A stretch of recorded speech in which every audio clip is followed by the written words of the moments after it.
మనలో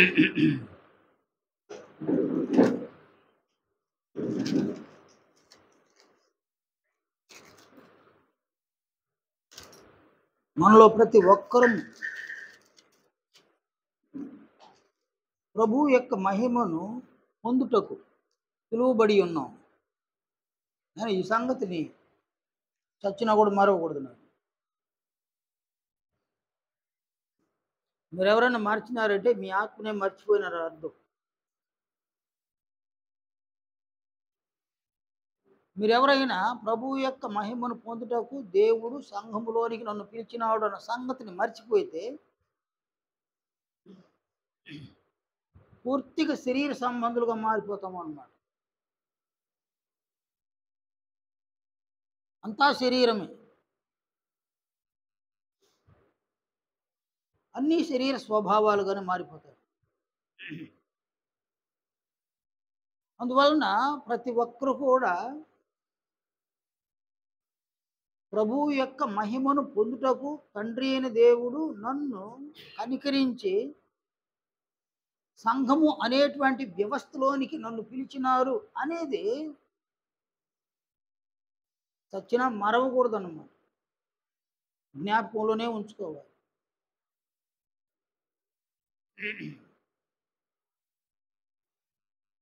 ఎందుకంటే బాప్తిస్మము పొందినటువంటి వారు దేవుని పిల్లలు, అనగా మనము దేవుని పిల్లలము.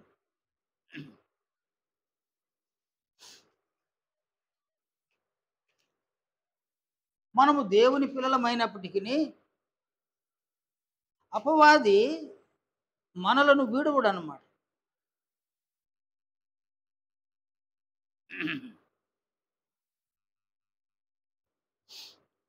ఈ లేఖనాన్ని చూడండి, రోమపత్రిక 8వ అధ్యాయము 16వ వచనంలో మనము దేవుని పిల్లలమని ఆత్మ తానే మన ఆత్మతో కూడా సాక్ష్యం ఇస్తున్నాడు. అంటే మీలో నివాసం ఉన్నటువంటి పరిశుద్ధాత్ముడు మీకు ఇచ్చేటువంటి ఒక సాక్ష్యం. మీరు దేవుని పిల్లలు అని మీకు సాక్ష్యం ఇస్తున్నాడు. నేను దేవుని బిడ్డని నాకు సాక్ష్యం ఇస్తున్నాడు. అంటే మనలో మనము ఈ సాక్ష్యమును పొంది ఉన్నామన్నమాట.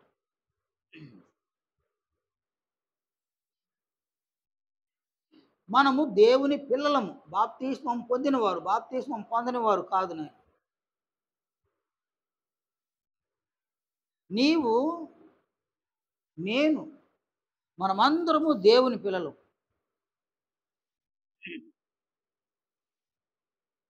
మనము ఎవరి పక్షమున ఉండాలి అని అనగా మనము మన తండ్రి అయిన దేవుని పక్షముగా ఉండాలి. మన ప్రభు అయిన క్రీస్తు యేసు పక్షముగా మనం ఉండాలి. ఒక బిడ్డ తండ్రి పక్షంగా ఉండాలి, అది న్యాయం. తండ్రిని విడిచి తండ్రికి శత్రుపక్షంగా ఒక బిడ్డ ఉండకూడదు అన్నమాట, అది అన్యాయం అన్నమాట.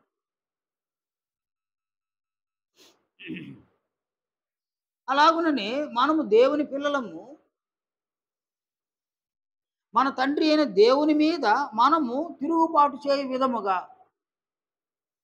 ఆయన కుమారుడైన మన ప్రభు అయిన క్రీస్తు యేసు విషయంలో ఆయన మీద మనం తిరుగుబాటు చేయ విధముగా మనలోనే సాతానుడు ప్రవేశించేటువంటి పరిస్థితి లేకపోవాలి.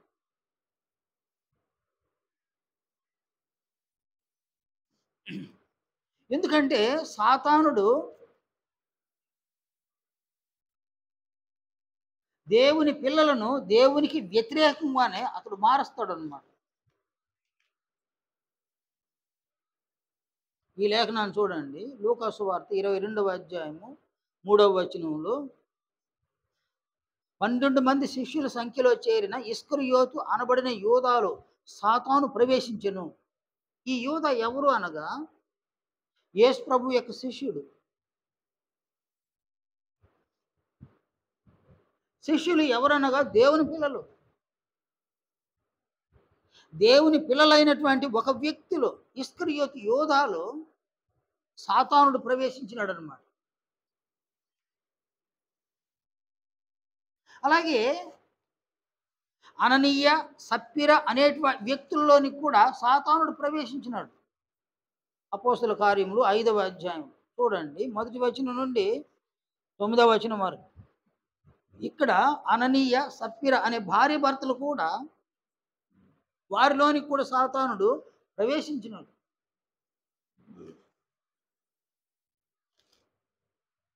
ఇలా ఒకరిలోనికి కాదు, అపవాది అయినటువంటి సాతానుడు అనేకులలోనికి అతడు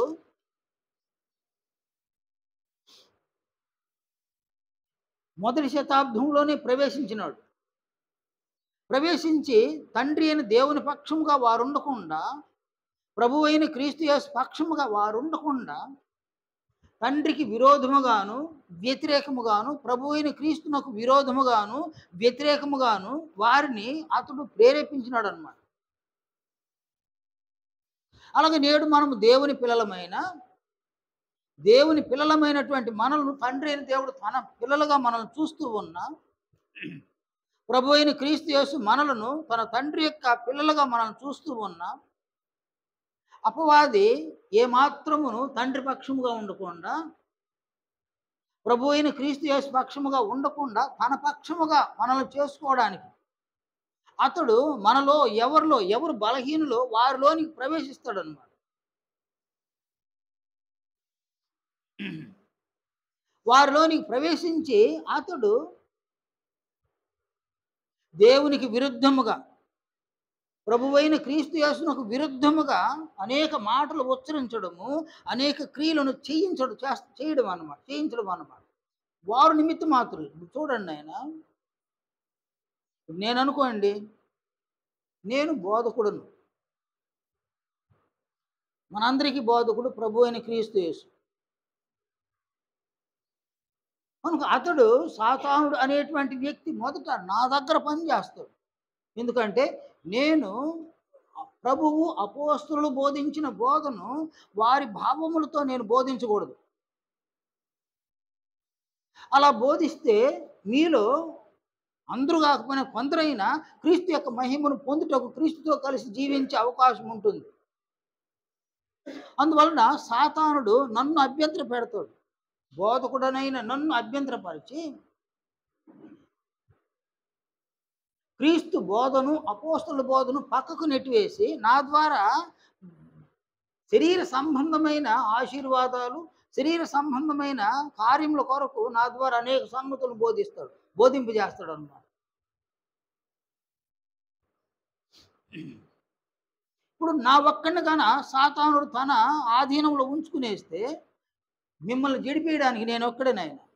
మీరందరూ పాడవడానికి కారణం నేనే. చాలా సంఘాల్లో చూడండి, సంఘస్థులు పాడైపోయినారంటే కారణము ఆ సంఘంలో బోధించేటువంటి వ్యక్తి వల్లనే పాడైపోయి ఉంటారు సంఘం. కానీ ఇక్కడ ప్రభువు అపోస్తలులు బోధించిన సంగతులను మీకు నేర్పించడానికి, మీకు వినిపించడానికి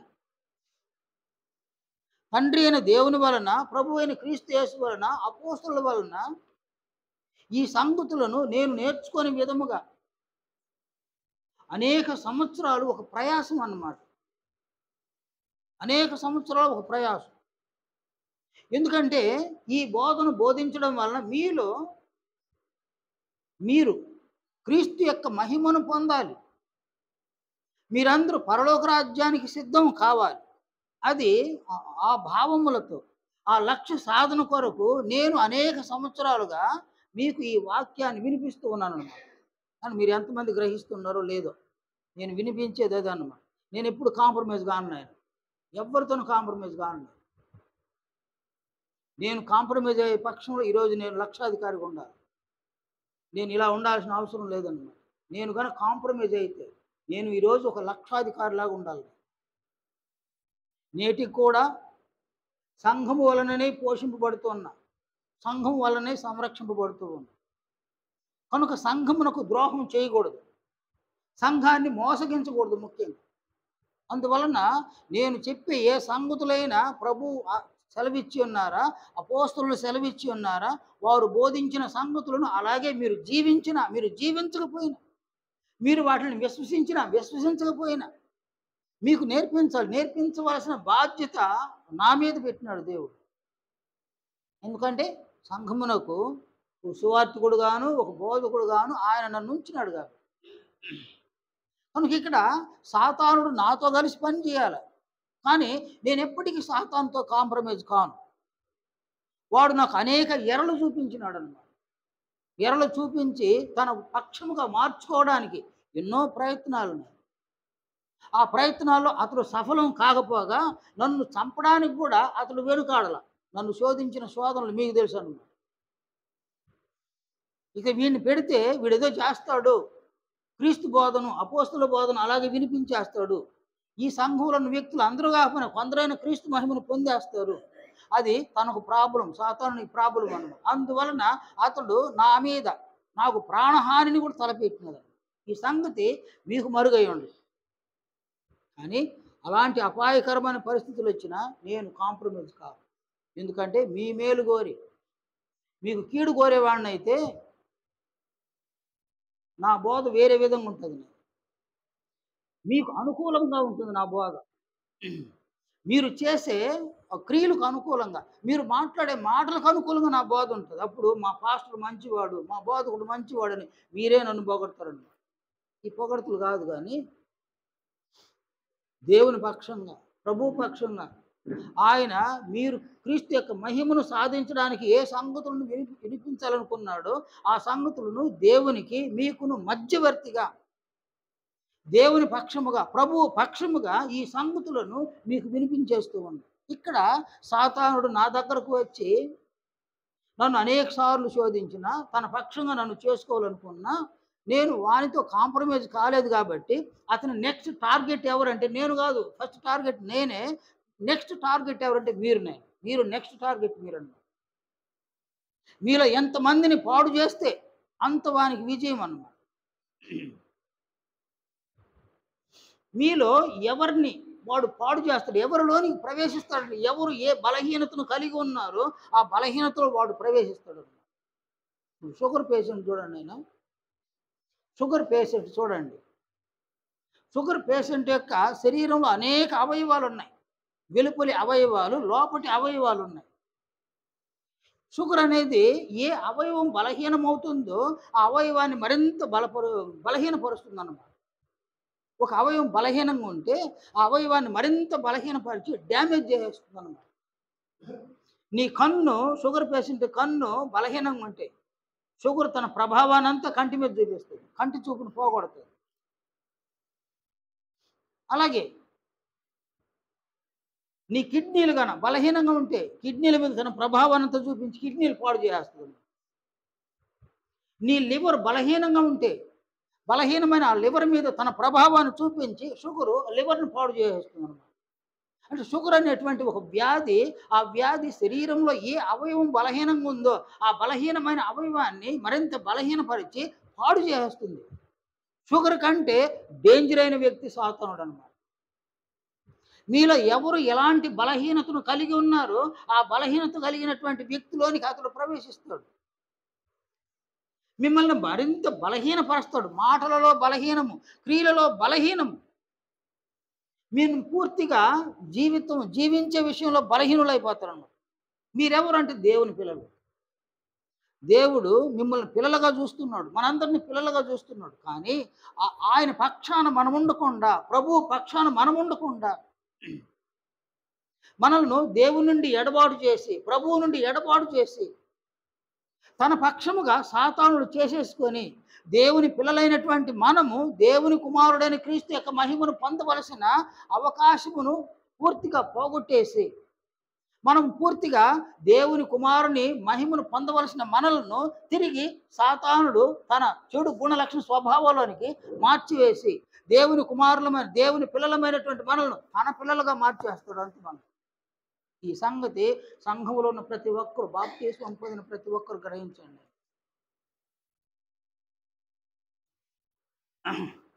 కనుక మీలో మీరు ఎంత అలర్ట్గా ఉంటారు, ఎంత జాగ్రత్తగా ఉంటారు, ఎంత మెలకువగా ఉంటారో అది మీ బాధ్యత. నా మట్టుకైతే నేను ఏ నిమిషంలో కూడా సాతానునికి కాంప్రమైజ్ కాను. నా భార్యతో కాంప్రమైజ్ కాను. నా బిడ్డలతో కూడా కాంప్రమైజ్ కాను. వారు ఎప్పుడైనా బలహీనంగా మాట్లాడితే నేను ఒప్పుకోననమాట. అంగీకరించననమాట. అంటే సాతానుడు నా భార్యని నా మీదకి ఉసిగొల్పవచ్చు. నా బిడ్డలు కూడా నా మీదకి ఉసిగొల్పవచ్చు. వాడి ప్లాన్ అదే అన్నమాట. కానీ ఏ ఒక్క క్షణంలో కూడా నేను కాంప్రమైజ్ కాబోను కూడా. ఒకవేళ నేను అవసాన కాలం వచ్చేసి లేలేని పరిస్థితి అయినప్పుడు, నన్ను గాని మోసుకొని పోయే పరిస్థితులు గాని వచ్చినప్పుడు, అప్పుడు బలవంతంగా నాకు ఇష్టం లేని దగ్గరికి వీళ్ళు తీసుకొని వెళ్తారేమో గానీ, నాకు ఇష్టం లేని క్రియలని చేస్తారేమో గానీ, నా శరీరంలో ఆరోగ్యం ఉన్నంత వరకు, దేవుని పనిని చేసే అవకాశం ఉన్నంత వరకు కాంప్రమైజ్ మాత్రం కాను నేను. కానీ అతడు నా ద్వారా మిమ్ముల్ని పాడు చేయాలి. మొదటి టార్గెట్ అది. సాతానుడు నా ద్వారా మిమ్ముల్ని పాడు చేయాలి.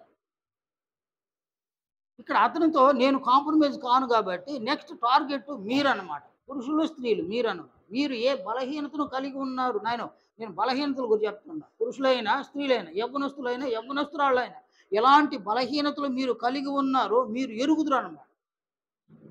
ఇతరులు ప్రత్యేకంగా చెప్పవలసిన అవసరం లేదు. మీ మట్టుకు మీరు ఎలాంటి బలహీనతలను కలిగి ఉన్నారో మీరు ఎరుగుదురు. మీ బలహీనతలలో సాతానుడు మిమ్ములను ఆవరిస్తాడు. మీ బలహీనతలలో సాతానుడు మిమ్మల్ని మృంగి వేస్తాడు. ఎవరిని మృంగుదునా అని గర్జించు సింహం వలె వాడు వెతుకుతూ తిరుగుతూ ఉన్నాడు. ఎవరినైనా మిమ్మల్ని మింగితే మీరు క్రీస్తు యొక్క మహిమను పొందరు. ఎవరైనా వాని ఆధీనంలోనికి వెళ్ళిపోతే మీరు క్రీస్తు యొక్క మహిమను పొందరన్నమాట.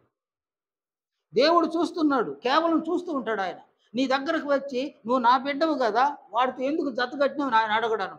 నీ ఇష్టం. అది పురుషులైనా స్త్రీలైనా అది మీ ఇష్టం. నాయన మీ ఇష్టం.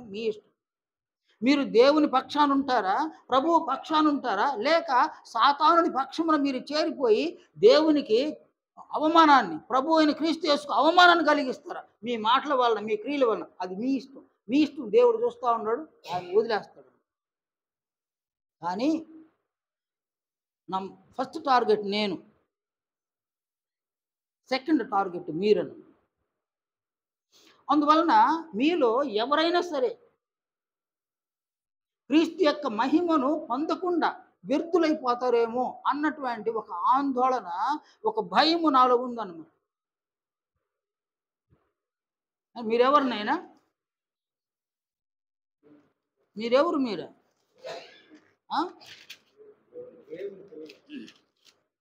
నిజమే, దేవుని పిల్లలు. గలతీలకు రాసిన పత్రిక, కొరింథీ మొదటి పత్రిక,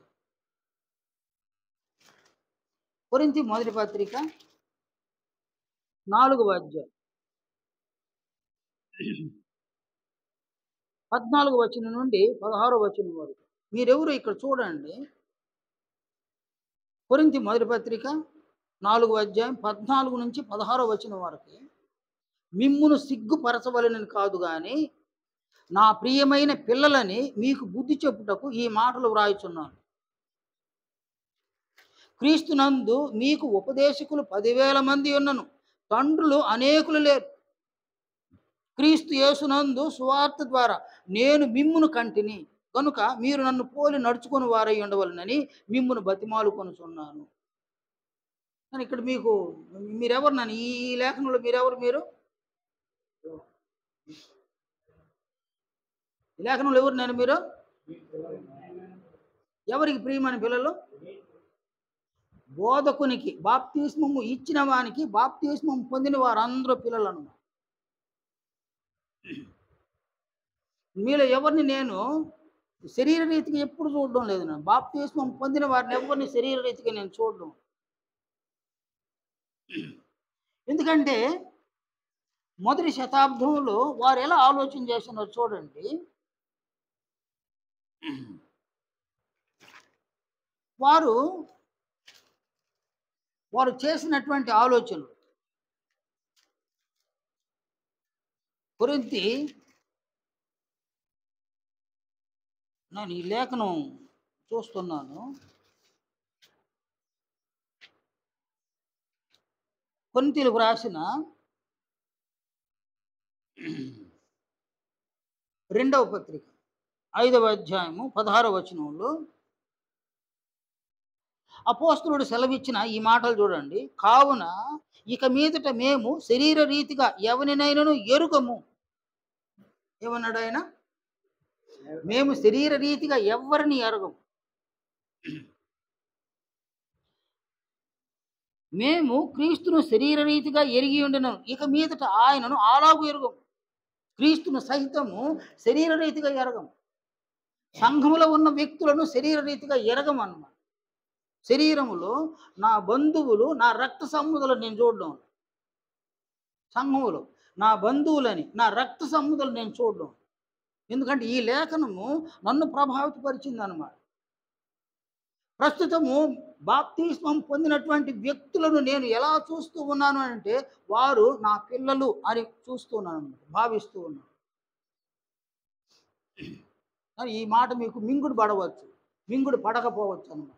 మిమ్మల్ని అందరినీ కూడా నేను ఎలా చూస్తున్నానంటే నా చేత బాప్తిస్మం పొందిన బిడ్డలు మీరు ఆత్మీయంగా జన్మించుటకు, శరీరంగా కాదు ఆత్మీయంగా జన్మించుటకు దేవుడు నాకు ఈ అవకాశాన్ని ఇచ్చినాడు అన్నమాట. సువార్తను ప్రకటించే అవకాశాన్ని ఇచ్చినాడు. మీరు దేవునికి పిల్లలు, సేమ్ టైం నాకు కూడా పిల్లలు అన్నమాట. నా పిల్లలు బాగుండాలని నేను కోరుకుంటా. మీరు సాతాను పిల్లలు కాదు, మీరు బాగుండాలని సాతానుడు కోరడు. నా పిల్లలైనటువంటి మీరు ఆత్మీయంగా అభివృద్ధి చెందాలని నేను కోరుకుంటా. మీరు ఆత్మీయంగా పతనమైపోవాలి అని మీ విరోధి అయిన సాతానుడు కోరుకుంటాడు. మీరు ఆత్మ ఫలాలను ఫలించాలని నేను కోరుకుంటా. మీరందరూ శరీర కార్యాల్లోనే చచ్చిపోవాలని వాడు కోరుకుంటాడు.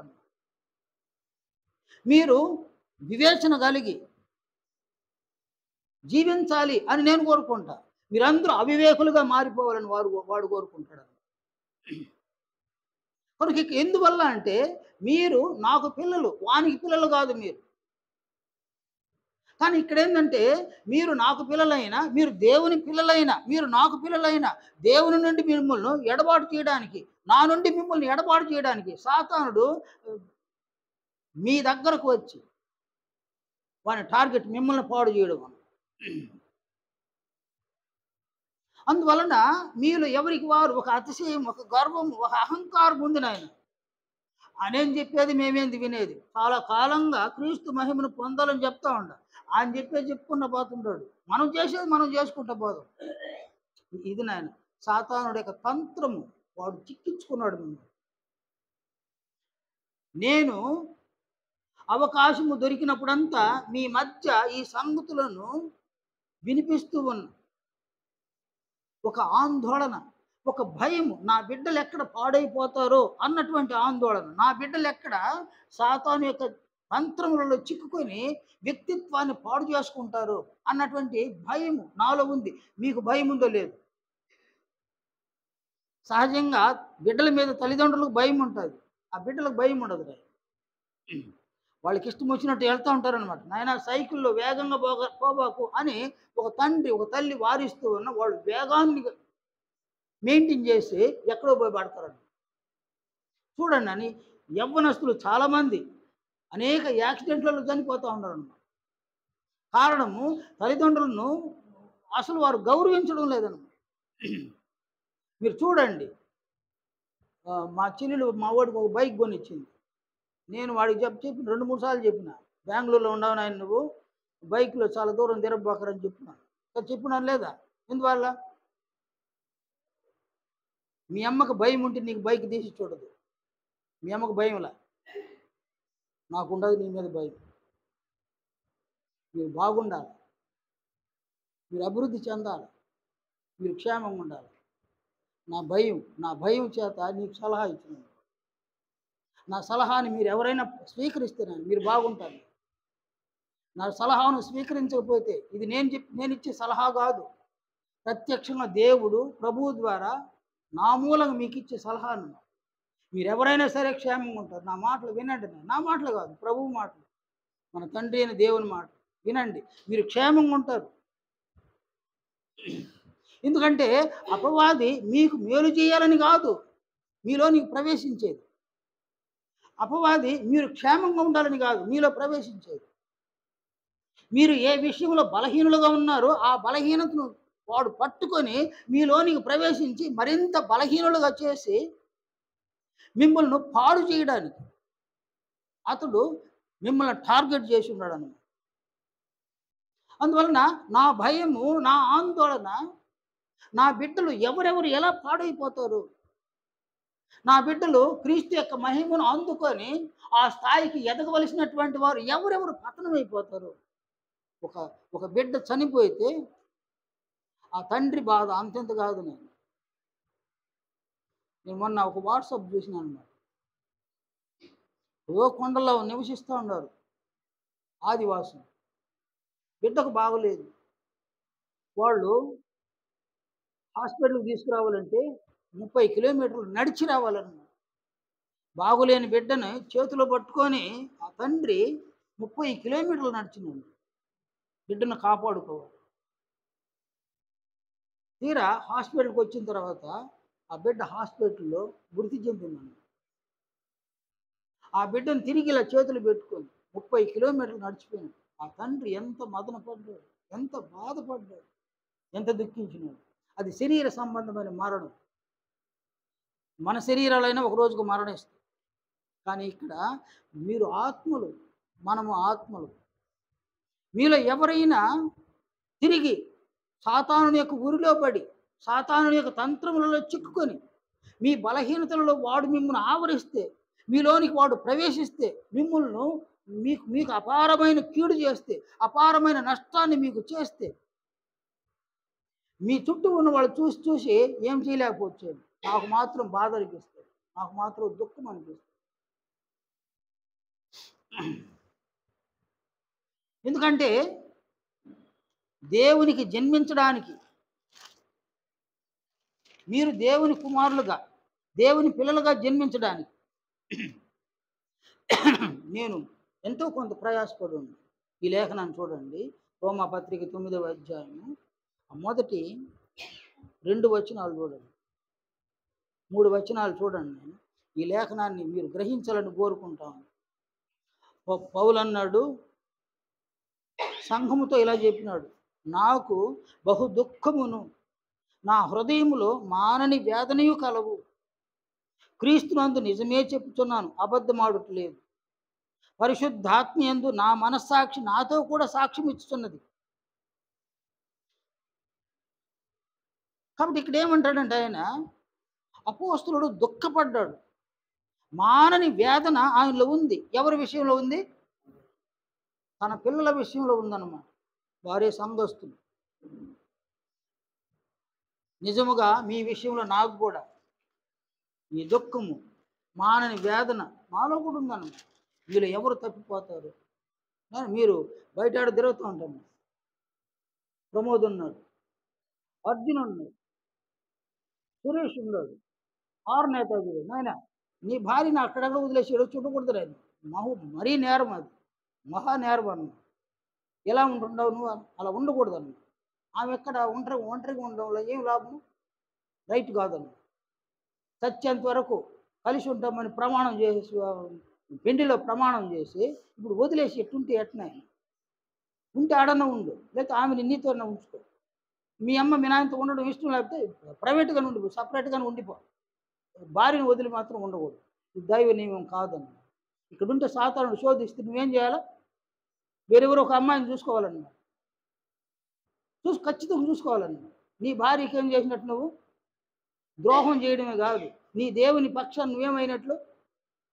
నువ్వు పాపిగా మారుతావు. అందువల్ల భార్యను వదిలి ఒక్క క్షణం ఉండకూడదు. నీతో నీ భార్య ఉండాలి, మరణించేంత వరకు ఉండాలి.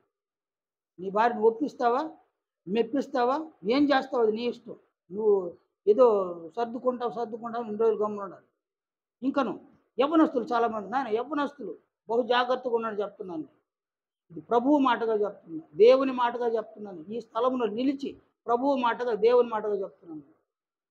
అలాగే స్త్రీలు వేలాయుధం, నేతాజీ, నేతాజీ, రాజా, భాస్కర్, యవ్వనస్తులకు అందరికీ చెప్తున్నాను. అలాగే స్త్రీలకు కూడా చెప్తున్నాను. దేవుడు మీకు ఇచ్చిన అవకాశాల్లో ఏమాత్రం దేవుని అవమానపరచకూడదు, మాటల చేత క్రియల చేత. ఎందుకంటే అపవాది మన బలహీనతలలో అతడు మనల్ని ఆవరిస్తాడు, మనలో ప్రవేశిస్తాడు. మీరెవరైనా తొలగిపోతే, మీరెవరైనా సాతానుడి వల్ల నష్టపోతే మొదటి బాధ, దుఃఖము, మానని వేదన నాకన్నా. మీరు అనుకోవచ్చు, ఈయనకేమబ్బా అనుకోవచ్చు, మేము చందా ఇస్తున్నాము, కానుకలు ఇస్తున్నాము అంటే హ్యాపీగా బతుకుతూ ఉంటాడు ఆయన అనుకోవచ్చు. నాయన మీరు ఇవ్వకపోతే దేవుడు నాకు ఇవ్వడా? మీరు ఇవ్వకపోతే దేవుడు నాకు ఇవ్వడా? నన్ను వదిలేస్తాడు దేవుడా? మీరు ఇచ్చేదంత నేను బ్రతుకుతాను. ఈరోజు కూడా నేను ఎక్కడైనా బయట సపోర్ట్ అడిగితే నాకు ఇచ్చేవాళ్ళు ఉండాలి. నేను ఎందుకు తీసుకోవడం లేదంటే మీరు క్షేమంగా ఉండాలి. ఇవ్వండి, మీకు ఇవ్వబడును. ఇస్తే మీకు ఇస్తాడు దేవుడు, ఇవ్వకపోతే మీకు ఇవ్వడు దేవుడు. అనేక చర్చిలో చూడండి, 10 ఏళ్ళుగా 20 ఏళ్ళుగా బీదవాళ్ళుగానే ఉండాలి. అక్కడ ధనవంతులు ధనవంతులుగానే ఉండాలి. మనమైతే ఇక్కడ సమానంగా ఉండమని. కూలి పని చేసుకున్నా కూడా మిమ్మల్ని చూస్తే చుట్టూ ఉన్నవాళ్ళు అసూయ పడుతున్నారు. మిమ్మల్ని చూస్తేనైనా ఈ చుట్టూ ఉన్నవాళ్ళు అసూయ పడుతున్నారు. వీరికి ఎక్కడి నుంచి వస్తుందో అది, వీళ్ళు ఇంత బాగుండాలి అని అసూయ పడుతుంది. కారణము మీరు దేవునికి ఇస్తున్నారు కాబట్టి దేవుడు మీకు ఇస్తాడు. అందువలన నేను ఎక్కడైనా తీసుకుంటే మీరు ఇస్తే నాకేమి, ఇవ్వకపోతే నాకేమి. ఎవరు నాకు 50,000 పంపిస్తారనుకో, 50,000తో నా కుటుంబం ఇంకా బాగుంటుంది. కానీ మీరు బాగుంటారా? నాకు 50,000 వచ్చిందని మీరు ఎవరికి తెలిసిన ఆయనకి మనం ఎందుకు ఇవ్వాలబ్బా అని అంటారు. అనుకున్న తర్వాత ఎంత వేస్తారు ఆయన కానుక? భాస్కర్ ఎంత వేస్తావు వారంలో నువ్వు? మీ కుటుంబంలో నుంచి 800 రూపాయలు కానుకలు వేస్తావు. నాకు 50,000 వస్తుందంటే ఏం చేస్తావు? నాకు 50,000 వస్తుందంటే తేలికపాటి అసూయ నా మీద మీకే ఏర్పడుతుంది. ఈ అసూయ ఏర్పడితే 100 రూపాయలు వేసేవాళ్ళు 5 రూపాయలు బిళ్ళ వేస్తారు. ఆయనకేం తక్కువ అబ్బా, ఆయనకేం తక్కువ. ఈ ఈ ఆలోచన మీలో కలిగించేది ఎవరు? నేనే. ఎక్కడో చేయి చేసి ఈ ఆలోచన మీకు కలిగించడం వల్ల మీరు ఇవ్వరు. మీరు ఇవ్వకపోతే దేవుడు ఏం చేయడు? మీకు ఇవ్వడు అన్నమాట. అందువలన నేను బాగుండడం కాదు, మీరందరూ బాగుండాలి. మీరందరూ బాగుండాలంటే ఇవ్వండి, మీకు ఇవ్వబడు. మీరు ఆదివారము మీ కుటుంబాల నుంచి దేవునికి ధారాళముగా కానుకలు సమర్పిస్తూ ఉన్నారు. అంతేకాదు సంఘ కార్యక్రమాల్లో ధారాళంగా మీరు డబ్బును ఖర్చు పెడుతూ ఉన్నారు. ఇవన్నీ కూడా ఆయన చూస్తున్నాడు. ఇవన్నీ ఆయన చూడడం వలన ఆయన మీకు ఇస్తూ ఉన్నాడు. మీరు బాగున్నారు. ఇవ్వకపోతే ఎవరికి ఇవ్వడు ఆయన. మీలో ఎవరైనా ఇవ్వడం లేదంటే ఆయన ఇవ్వడు. నేను ఒకరోజు ఆదివారం చందా వచ్చింది. ఆ చందా లెక్క పెట్టించినారు నా దగ్గర. అందులో చినిగిపోయిన సగం మొక్క 10 రూపాయల మొక్క ఉంది నాయన దాంట్లో. ఎవరు వేసినారు? చిన్న పిల్లలు తెలియకుండా వేసి ఉంటే అది వేరే విషయం. తెలిసి గనక వేసి ఉంటే వాళ్ళని దేవుడు అపరాధులుగానే చూస్తాడన్న. ఆ నోట్ ఇంకా ఉంది నా దగ్గర. ఇప్పుడు ఏంటంటే ఇస్తే ఆయన ఇస్తాడు, ఇవ్వకపోతే ఆయన ఇవ్వడు. మీరు బాగుండాలి, మీరు బాగుండాలి, ఆత్మీయంగా బాగుండాలి, శారీరకంగా బాగుండాలి. అందువలన మీ చేత దేవుని కార్యములు చేయబడు వీలుగా అనేక సంగతులను మీకు నేర్పిస్తూ ఉన్నానన్నమాట. అంతేకాదు వాళ్ళు ఇస్తున్నారు కదా, మనం ఇవ్వకపోతే ఎట్లని ఆలోచన చేసేవాళ్ళు కూడా మీలో ఉండరు. నేను ఇవ్వడానికి ఇష్టంలా, ఇవ్వడానికైతే ఇష్టంలా, దేవుని కార్యక్రమాలకు ఇవ్వడానికైతే ఇష్టంలా. కానీ వాళ్ళు ఇస్తున్నారు కదా, వీళ్ళు ఇస్తున్నారు కదా, మనం ఇవ్వకపోతే ఎట్లా అనే మనస్తత్వాన్ని కలిగిన వాళ్ళు కూడా ఉన్నారు. అవన్నీ కూడా మీరు బాగుండడానికి ఈరోజు కారణము దేవునికి మీరు ఇస్తున్నారు, మీరు బాగుంటారు. ఇవ్వని వారు ఎప్పటికీ ఆయన ఇవ్వడు, వాళ్ళు పొందలేరన్నమాట. కనుక ఇక్కడ నేను వేరు దగ్గర కనుక కాంప్రమైజ్ అయిపోతే, మీరు ఇచ్చినా ఇవ్వకపోయినా, మీరు వచ్చినా రాకపోయినా నాకు సమస్య లేదు. నాకు సమస్య లేదు. ఎక్కడైనా ఓ 10,000 రూపాయలకి బాడుగు రూమ్ తీసుకొని ఎవరినో చాక్లెట్ పెడితే పిల్లకాయలు వచ్చి కూర్చుంటారు. వాళ్ళకి వాక్యం చెప్పి పంపించారు. పని లేదు నాకు, పని ఏమి ఉండదు. అలాంటి ఆలోచన నా మనసులో ఎన్నటికీ లేదన్న. మీరు బాగుండాలి, మీరు క్షేమంగా ఉండాలి, దేవుని దయను మీరు పొందాలి, దేవుని కృపకు మీరు పాత్రలు కావాలి, అంతిమంగా క్రీస్తు యొక్క మహిమను పొందాలి. కానీ అపవాది టార్గెట్ నన్ను టార్గెట్ చేస్తే నేను వానికి లొంగను కాబట్టి నెక్స్ట్ మిమ్మల్ని టార్గెట్ చేసి మీ బలహీనతలలో మిమ్మల్ని వాడుకుంటాడు. దేవుని కుమారుడైన క్రీస్తు యొక్క మహిమను పొంది దేవునికి శాశ్వతమైన పిల్లలుగా ఉండవలసిన మనల్ని దేవునికి శాశ్వతంగా పిల్లలుగా ఉండకుండా వాడు మనల్ని దేవుని నుండి, ప్రభువు నుండి ఎడబాటు చేసి తనకు చేరువుగా చేసుకొని మాటలు వానికి అనుకూలంగా మాట్లాడించి క్రియలు సహితము వానికి అనుకూలంగా శరీరంతో చేయించేసి దేవుని పిల్లలు అనేటువంటి ఆ విషయాన్ని రద్దు చేసి తన పిల్లలుగా మార్చుకొని తన పిల్లలను తీసుకొని చీడ కూర్చోబెట్టి మీరందరూ దేవుని పిల్లలు అనేటువంటి భ్రమల్లోనికి మిమ్మల్ని నెట్టేస్తాడు. మిమ్మల్ని మీరు పరిశీలన చేసుకోండి. ఇక్కడ వచ్చి కూర్చున్న వాళ్ళలో ఎంతమంది దేవుని పిల్లలు ఉన్నాము, ఎంతమంది దేవుని పిల్లలుగా ఉండి సాతానుని పక్షంగా ఉన్నాము. మీలో ఎవరైనా సాతాను పక్షంగా వచ్చి ఇక్కడ కూర్చొని ఉంటే ప్రత్యక్షంగా దేవుణ్ణి, ప్రభు అయిన క్రీస్తు యేసుని అవమానపరిచిన వాళ్ళం అవుతాం మనం. అందువల్ల ఎవరి జాగ్రత్త వారిది. సాతానుడు మిమ్మల్ని టార్గెట్ చేసి ఉన్నాడు. మీ మాటలు, మీ క్రియలు, మీ ప్రవర్తన, మీ జీవితం ప్రభువు యొక్క మహిమను పొందడానికి ప్రభువు యొక్క జీవితాన్ని చూడాలని, ప్రభువు యొక్క జీవితం ఆయనకు సంభవించిన వాటిని మన జీవితంలో కూడా సంభవించినప్పుడు ప్రభువుకు వలె మనం నడుచుకోవాలని, ప్రభువుకు వలె మనం జీవించాలని మనం నేర్చుకుంటూ ఉండగా సాతానుడు వీళ్ళు ఈ స్థాయికి ఎదగాలని అనుకుంటా ఉన్నారా? ఆ స్థాయి నుంచి వాళ్ళని పడగొట్టడానికి సాతానుడు వేసేటువంటి పథకాలు. వాడు మీకు చేరువయ్యి మీ బలహీనతలలో మిమ్మల్ని పట్టుకొని మరింత బలహీనపరచి మీ వ్యక్తిత్వంలోనికి ప్రభువు యొక్క మహిమ రానివ్వకుండా అడ్డుకొని ఆటంకపరిచి మీ వ్యక్తిత్వంలోనికి సాతానుడు తనలో ఉన్న చెడు గుణాలు, చెడు లక్షణాలు, చెడు స్వభావాలను చేర్చివేసి వ్యక్తిత్వంలో మిమ్మల్ని పతనం చేసి దేవుని ముందు ఇలా మీరు వచ్చి కూర్చున్నప్పుడు మీ వ్యక్తిత్వాన్ని ఆయన చూసినప్పుడు మీరు సాతాను రూపంలో కనబడితే, సాతాను రూపంలో కనబడుతూ మేము దేవుని పిల్లలమని మీరు భ్రమల్లో ఉంటే ఆయన ఎంత బాధపడతాడు. ఆయనకి బాధే కాదు, ప్రభువుకి ఎంత బాధ, మీలో నివాసం ఉన్న పరిశుద్ధాత్మకు ఎంత బాధ. ఇక్కడ నిలబడి అనేక గంటలు, సంవత్సరాలుగా అనేక గంటలు మీకు దేవుని వాక్యాన్ని వినిపిస్తూ ఉన్నా నాకెంత బాధ.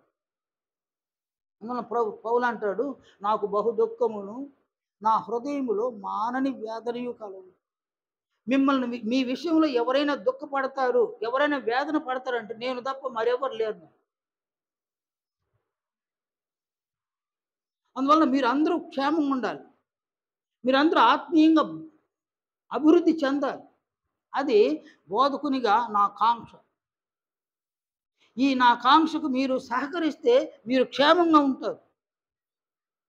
ఈ నా కాంక్షకు మీరు అంగీకరించకపోతే, ఈ నా కాంక్షను అంగీకరించకపోతే మీ జీవితాలు ఏదో సంపాదించుకోవచ్చు, నాయన సంపాదించుకోవచ్చు, తినవచ్చు, త్రాగవచ్చు, ధరించుకోవచ్చు, అంతా చేసుకోవచ్చు, ఏం లేదు.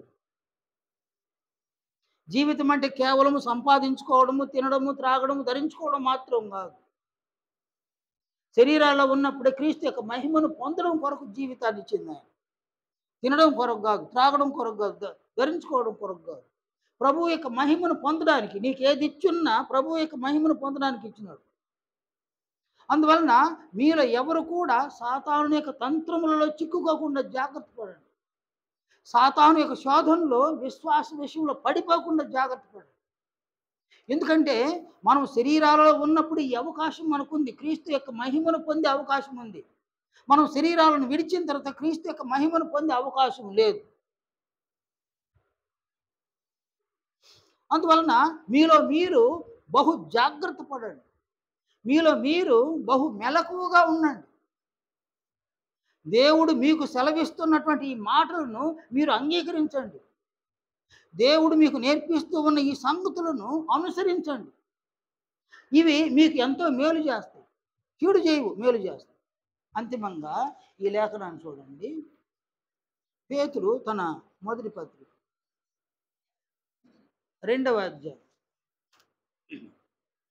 ఈయన ఇలా అన్నాడు అన్నమాట. 18వ వచనం నుండి, పనివారులారా, మంచివారును సాత్వికులైన వారికి మాత్రము కాక ముష్కరులైన మీ యజమానులకును పూర్ణ భయముతో లోబడి ఉండుడు. ఎవడైనను అన్యాయముగా శ్రమ పొందుచు దేవుని గూర్చిన మనస్సాక్షి కలిగి దుఃఖము సహించిన ఎడల అది హితమగు. తప్పిదమునకై దెబ్బలు తినినప్పుడు మీరు సహించిన ఎడల మీకేమి ఘనము? మేలు చేసి బాధపడినప్పుడు మీరు సహించిన ఎడల అది దేవునికి హితమగును. ఇందుకు మీరు పిలువబడి ఉన్నారు. ఈ లేఖనం చూడండి. సంఘంలో ఉన్న వ్యక్తులతో అపోస్తలుడు ఇలా మాట్లాడినాడు.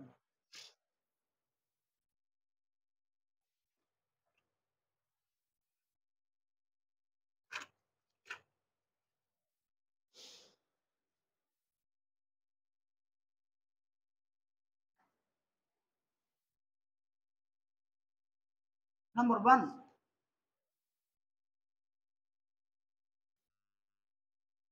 కీడు చేసి దుఃఖము సహించును.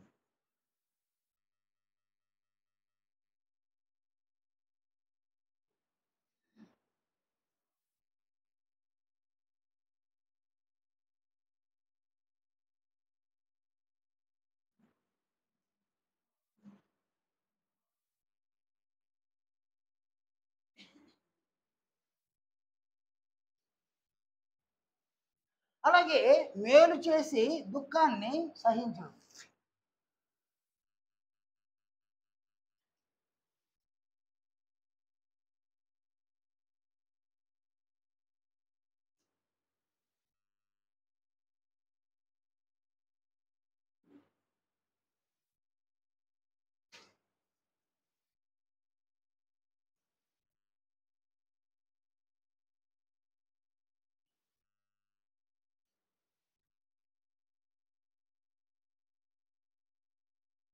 నీవైనా నేనైనా సంఘంలో ఉన్నాం.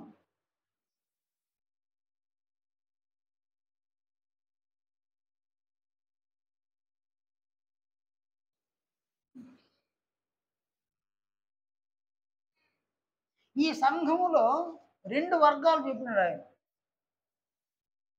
ఒకటి కీడు చేసి దుఃఖమును సహించడు. అంటే కీడు చేయడం. ఎవరికి కీడు చేయడము? తనకైనా కీడు చేసుకోవడము, తన సంఘంలో ఉన్న వారికైనా కీడు చేయడం అన్నమాట. ఎలా కీడు చేయడము? ఎలా కీడు చేయడం? మాటల ద్వారా కీడు చేయడం.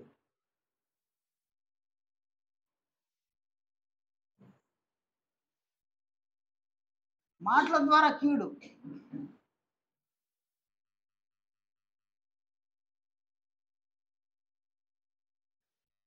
కాబట్టి ఇక్కడ నీ సంఘములో ఉన్నటువంటి వ్యక్తుల మీద నీవు కొండెములు చెప్తున్నావా?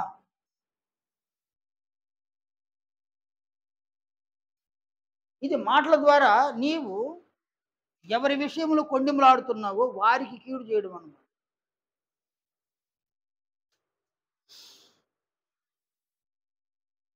నీ మాటల ద్వారా ఎవరినైనా దూషిస్తూ ఉన్నావా?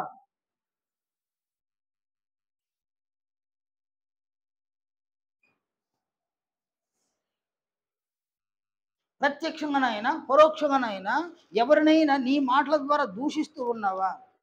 నీవు నీ సహోదరులకు నీ సహోదరీలకు కీడు చేస్తూ ఉన్నావు.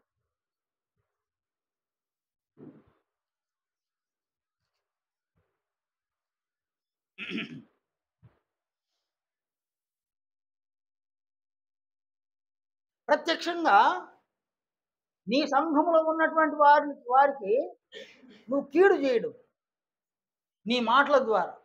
వాళ్ళ మీద కొండలు చెప్పినావు, వారిని దూషించినావు, వారిని ద్వేషించినావు. ప్రత్యక్షంగానైనా పరోక్షంగానైనా, అంటే ముఖం ఎదురుగానైనా మరుగ్గానైనా కొండెములు చెప్పినావు, దూషించినావు, అలాగే ద్వేషించినావు.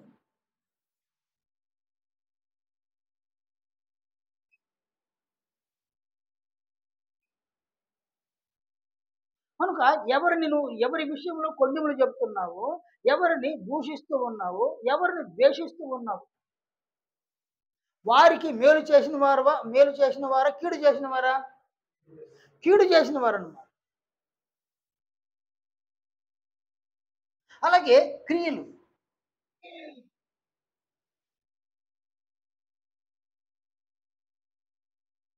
నీవు నీవు క్రియలు, నీ క్రియలు అన్నమాట ఎదుటి వ్యక్తులను పాడు చేసే క్రియలు చేసినామండి. అని మళ్ళీ చెప్తున్నాను నేను, చూడండి. వ్యభిచరించడానికి ప్రోత్సహించడం,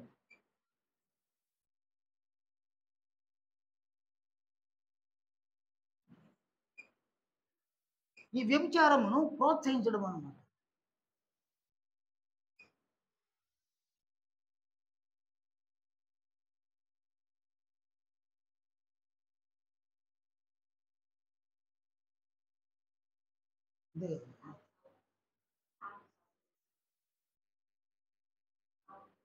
ప్రోత్సహించడం అన్నమాట.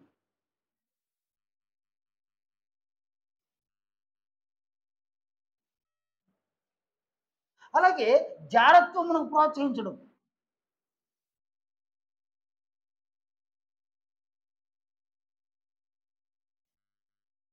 దొంగిలించడానికి ప్రోత్సహించడం,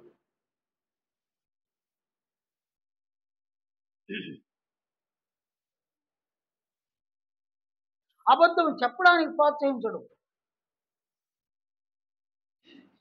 అనేక చెడ్డ క్రియలు చెయ్యడానికి ప్రోత్సహించడం, ప్రత్యక్షంగా పరోక్షంగా.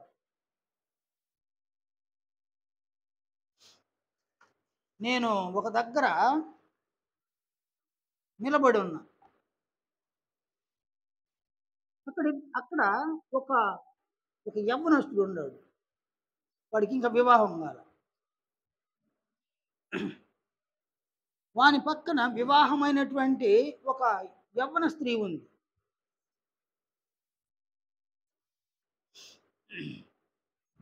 ఆ స్త్రీ ఒక బిడ్డను పట్టుకొని ఉందన్నమాట. నేను వాడి పక్కన బస్ ఎక్కడానికి నిలబడుకోను.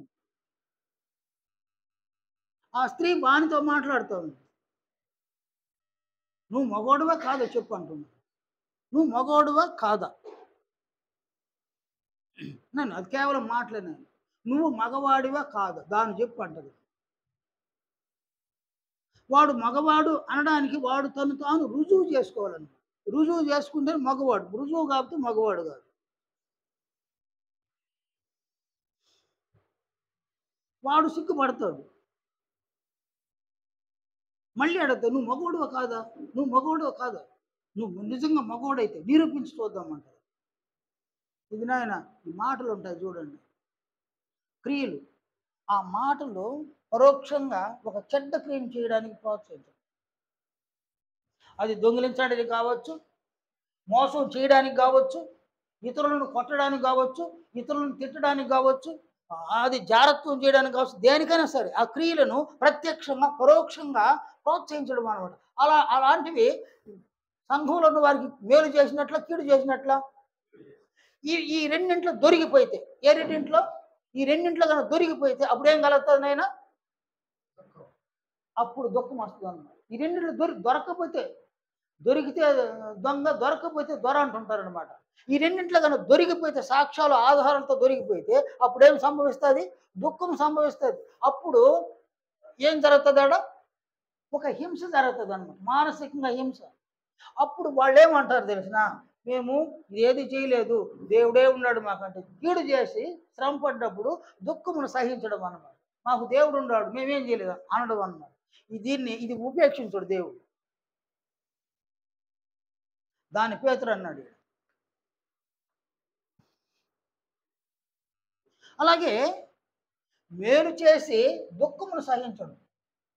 ఇక్కడ మాటల ద్వారా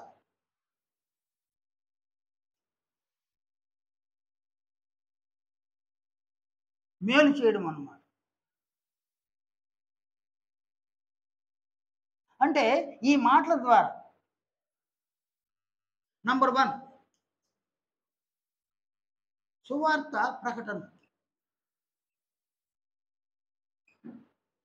నంబర్ 2 ధైర్యపరచడం,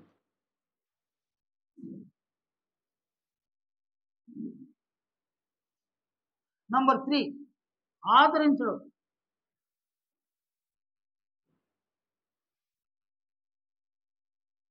నంబర్ 4 ప్రోత్సహించడం,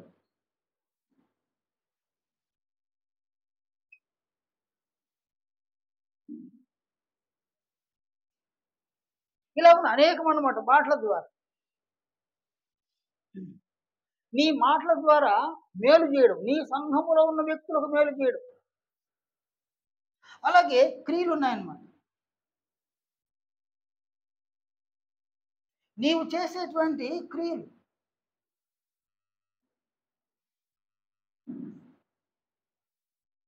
నీవు చేసేటువంటి ఈ క్రియలున్నాయే ఇవి సత్క్రియలు.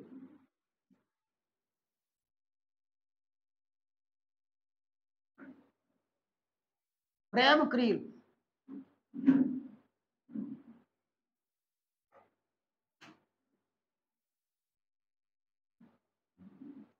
విశ్వాస క్రియలు.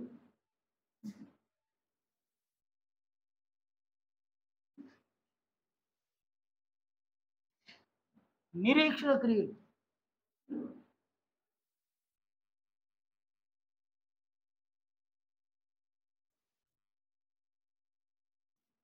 ఇవన్నీ కూడా మంచి క్రియలను. నీవు మేలు చేసినావు నీ మాటల ద్వారా. నీ సంఘములో ఉన్న వారికైనా, సంఘానికి వెలుపల ఉన్న వారికైనా నీ మాటల ద్వారా మేలు చేసినావు. సువార్తను ప్రకటించినావు. వారు ఏదైనా ధైర్యాన్ని కోల్పోయి ఉంటే ధైర్యపరిచినావు. వారికి ఏదైనా అపారమైన నష్టం జరిగిపోయి ఉంటే వారిని ఆదరించినావు. వారికి మేలు కలిగే విధంగా వారిని ప్రోత్సహించినావు. దయగలిగిన మాటలు మాట్లాడినావు. కనికరము కలిగిన మాటలు మాట్లాడినావు. కృపగల మాటలు మాట్లాడినావు. నీవు మాట్లాడే మాటల ద్వారా ఎవరికో కొంతమందికి మేలు చేసింది. అలాగనే నీవు చేసినటువంటి క్రియలు, సంఘములో సత్క్రియలు చేసినావు, ప్రేమ క్రియలు చేసినావు, విశ్వాస క్రియలు చేస్తున్నావు, నిరీక్షణ క్రియలు చేస్తున్నావు. ఇవన్నీ కూడా నీవు మేలు చేస్తున్నావు. ఎవరికి మేలు చేస్తున్నావు?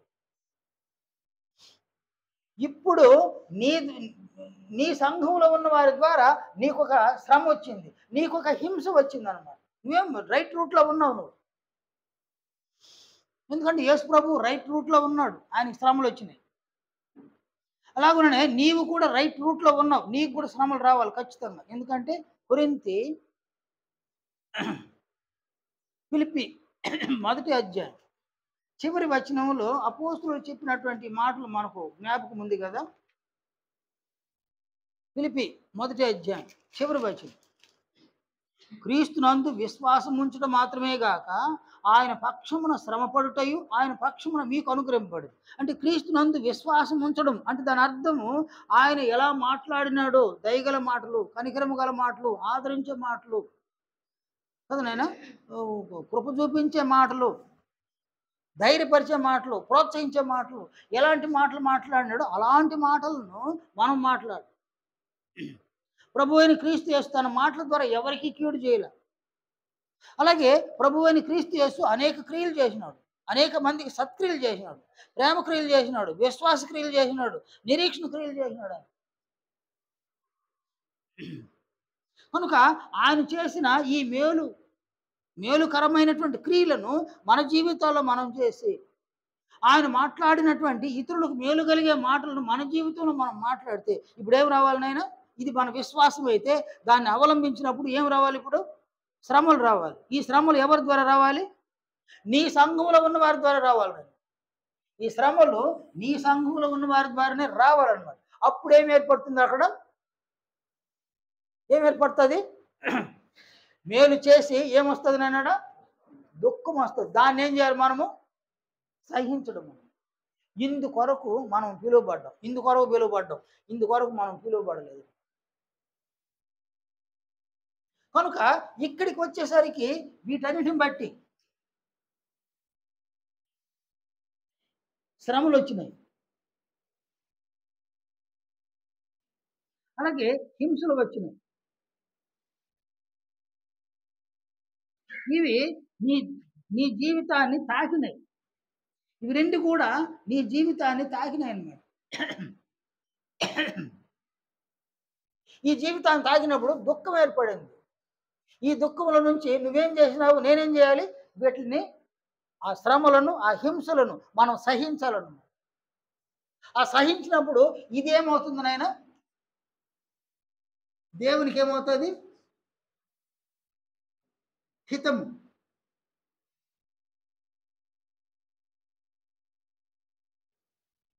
ఇది దేవునికి హితమవుతుందన్నమాట. ఇది దేవునికి హితమా? ఇది దేవునికి హితం కానే కాదు. అది ఆయనకి మంచిది కాదు అది. అది దేవునికి మంచిది. ఈ ఈ ఈ రూట్ దేవునికి మంచిది. ఈ రూట్ దేవునికి మంచిది. కనుక సంఘములో ఉన్న వ్యక్తులు కీడు చేసి, ఎవరికైనా కీడు చేసి, తనకు తాను కీడు చేసుకొని, నాకు దుఃఖం వచ్చింది, నేను సహిస్తా ఉన్నాను, ఇది ప్రభువు వలన వచ్చిన దుఃఖం నాకు అని, ఇదంతా కూడా యక్షికాలు నాయన. ఇవన్నీ యక్షికాలు.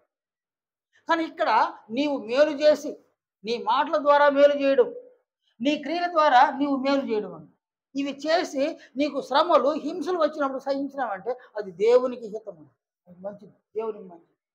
ఇక్కడ ఏం జరుగుతుందంటే క్రమంగా క్రమంగా క్రీస్తు యొక్క మహిమను పొందుతాం అన్నమాట. క్రీస్తు యొక్క మహిమ మనలోనికి ఇది ఏర్పడుతుందన్నమాట. మనకు మంచిది, దేవునికి మంచిది. ఇందుకొరకు మనము సంఘంలోనికి పిలువబడ్డాం. మనం అంటే మేలు చేసి దుఃఖమును సహించడం కొరకు మనం పిలువబడ్డాం. కీడు చేసి దుఃఖమును సహించడానికి ఆయన మనల్ని పిలవరు. మీలో ప్రతి ఒక్కరు కూడా, నేను చెప్తున్నా అంతిమంగా, మీలో ప్రతి ఒక్కరు కూడా మేలు చేసి శ్రమ పొందేటువంటి క్రీస్తు మనసును కలిగి ఉండండి.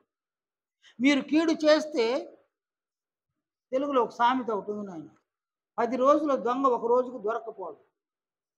10 రోజులు దొంగిలించవచ్చు కానీ ఒక రోజుకు దొరుకుతాడు. ఎవరికి దొరుకుతాడు దొంగ? దొంగ అయితే ఎవరికి దొరుకుతాడు నాయన? అర్జున్ దొంగ ఎవరికి దొరుకుతాడు? పోలీసు వాడికి దొరుకుతాడు. ఇక్కడ దొంగలు ఎవరు పట్టుకుంటారు?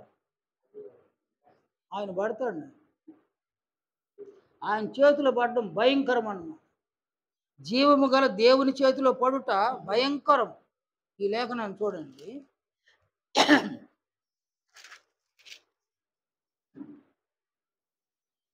హెబ్రీలకు రాసిన పత్రిక 10వ అధ్యాయంలో 30-31 వచనాలు చూడండి. తండ్రి అయిన దేవుడు సెలవిచ్చిన మాటలను ఇక్కడ హెబ్రీ గ్రంథకర్త వ్రాసినాడు. పగ తీర్చుట నా పని. ఎవరి మీద పగ తీర్చేది నాయన? పగ తీర్చుకునేది ఎవరి మీద? ఎవరు శత్రువులు? ఈడ ఈ కీడు చేస్తున్నారే వీళ్ళు దేవునికి శత్రువులు అన్నమాట. మాటల ద్వారా ఎవరికైనా కీడు చేస్తున్నారు సంఘంలో, క్రియల ద్వారా సంఘంలో ఎవరికైనా కీడు చేస్తున్నారా? వీళ్ళు దేవునికి శత్రువులు. మీరెవ్వరు కూడా దేవునికి శత్రువులుగా ఉండాలని నేను కోరుకోవడం అని అంటాడు. పగ తీర్చుట నా పని, నేనే ప్రతిఫలం ఇత్తున నీవు, మరియు ప్రభువు తన ప్రజలకు తీర్పు తీర్చును అని చెప్పిన వానిని ఎరుగుదుము కదా. 31వ వచనంలో జీవము గల దేవుని చేతిలో పడుట భయంకరము. నీవు మనిషి చేతిలో పడ్డా తప్పించుకోవచ్చు నాయన. మనుషులు ఎవరైనా నీకు శత్రువులు ఉన్నారా? తప్పించుకోవచ్చు. కానీ దేవుణ్ణి శత్రువుగా చేసుకోబోకండి. మీరు ఎవ్వరు కూడా నాయన దేవుణ్ణి శత్రువుగా చేసుకోబోకండి. మీరు దేవుని శత్రువుగా చేసుకుంటే మీరు నమ్ముకున్నవి ఏవి మిమ్మల్ని కాపాడు, మనము నమ్ముకున్నవి ఏవి మనల్ని కాపాడు. దేవుని చేతిలో నుండి ఎవ్వరు మనల్ని కాపాడు. ఇప్పుడు ఈయనున్నాడే, ముఖ్యమంత్రి ఉన్నాడే, ఆయన మీద 36 కేసులు ఉన్నాయి. ఈ 36 కేసుల్లో కూడా ఇది వరకు ఆయన మీద ఎలాంటి అటాక్ జరగల. కారణము ఆయన నమ్ముకున్న డబ్బులు అన్నమాట. ఆయన నమ్ముకున్న డబ్బులు ఆయన ప్రస్తుతం కాపాడుతూ ఉందన్నమాట. కానీ రేపు పదవి నుంచి దిగినాడంటే డబ్బు కూడా కాపాడదన్నమాట. అతను నమ్ముకున్న మనుషులు కాపాడరు, అతడు నమ్ముకున్న డబ్బు కూడా అతన్ని కాపాడదన్నమాట. ఇప్పటికే చాలామంది వెళ్ళిపోతూ ఉంటారు. ఈ పార్టీ మాకు వద్దు అని వేరే పార్టీలో చేరిపోతున్నారు. ఎందుకంటే ఇతనితో పాటు మాకు కూడా శిక్షలు పడతాయేమో అన్న భయము అతని నుండి మనుషులు వేరైపోతున్నారు. కనుక చట్టం యొక్క చేతిలో పడితే తప్పించుకోవడమే వీలు పడకపోతే దేవుని చేతిలో పడితే అది ఎలా సాధ్యం అని తప్పించుకోవడం. కాబట్టి మీలో ఎవ్వరు కూడా దేవుని శత్రువుగా చేసుకోబోకండి, యేసు ప్రభువుని శత్రువుగా చేసుకోబోకండి. బ్రతికేదంతే అంత నాయన, శరీరంలో బతికుంటాము, ఆ తర్వాత శరీరం మరణిస్తే మనం వెళ్ళిపోతాం. శరీరంలో నీవున్నది నేనున్నది క్రీస్తు యొక్క మహిమను పొందుటకు దేవుడు మన పట్ల దయదలచి సంఘములోనికి మనల్ని ప్రవేశపెడితే అది కేవలం ఆయన దయ, ఆయన కృప, ఆయన కనికరం, తన కుమారుని యొక్క మహిమను పొందడం వలన మనకు లాభమే, కానీ ఆయనకి పెద్ద లాభం కాదు. మనం పరలోకం వెళ్ళే అవకాశం ఉందన్నమాట. అలా కాకుండా దేవుణ్ణే శత్రువుగా చేసుకుంటే, క్రీస్తును మనం శత్రువుగా చేసుకుంటే, ఆయన అంటాడు పగ తీర్చుట నా పని అని అంటాడు. ఆయన పగ తీర్చుట నా పని. ఆయన పగ తీర్చడానికి నిన్ను శత్రువుగా చూస్తే నిన్ను తప్పించే వాళ్ళు ఎవరు? అసలు నిన్ను కరుణించే వాళ్ళు ఎవరు? నిన్ను ఆదరించే వాళ్ళు ఎవరు? ఎవరు లేరు నాయన. ఆయన చేతిలో నుంచి ఎవ్వరు మనల్ని తప్పించే ఛాన్స్ లేదండి. అందువలన దేవునికి భయపడి ఉండడం మంచిది. మనం ఆయనకు లోబడి ఉండడం మంచిది. ఆయన పిలిచిన పిలుపును గౌరవించడం మంచిది. ఆయన పిలిచిన ఆ పిలుపును మనము సాధించడం కొరకు సంఘములో మేలు చేసి శ్రమ పడడం మంచిది అన్నమాట. కీడు చేసి కాదు. నేను మేలు చేసి శ్రమ పడడము చాలా మంచిది. ఇది దేవునికి హితం అన్నమాట. మీరెవరైనా సంఘములో కీడు చేస్తా కానీ ఉంటే, మీరు కీడు చేసిన వాళ్ళైతే ప్రత్యక్షంగా దేవుని అవమానపరిచిన వాళ్ళు అవుతారు. అందువలన ఇది అపోస్తలులు ఇచ్చినటువంటి హెచ్చరిక. వారి హెచ్చరికను మనం గౌరవించాలి. ఇది కేవలం హెచ్చరికే. అందువలన సంఘములో ఉన్నటువంటి వ్యక్తులు ఎవరికి వారు బహు జాగ్రత్త కలిగి ఉండాలి. ఇక్కడ పిలువబడినటువంటి వారు వీరు కూడా కీడు చేసేటువంటి వారు వీరు కూడా దేవుని పిల్లలే. మేలు చేసేవారు కూడా దేవుని పిల్లలే. కాకపోతే ఈ కీడు చేసిన వీరి బలహీనతలు.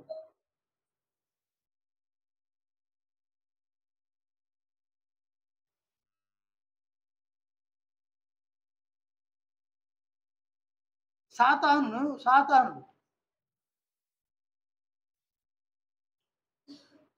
ఏం చేస్తాడని బలహీనతల్లో వీళ్ళని పట్టుకుంటాడన్న.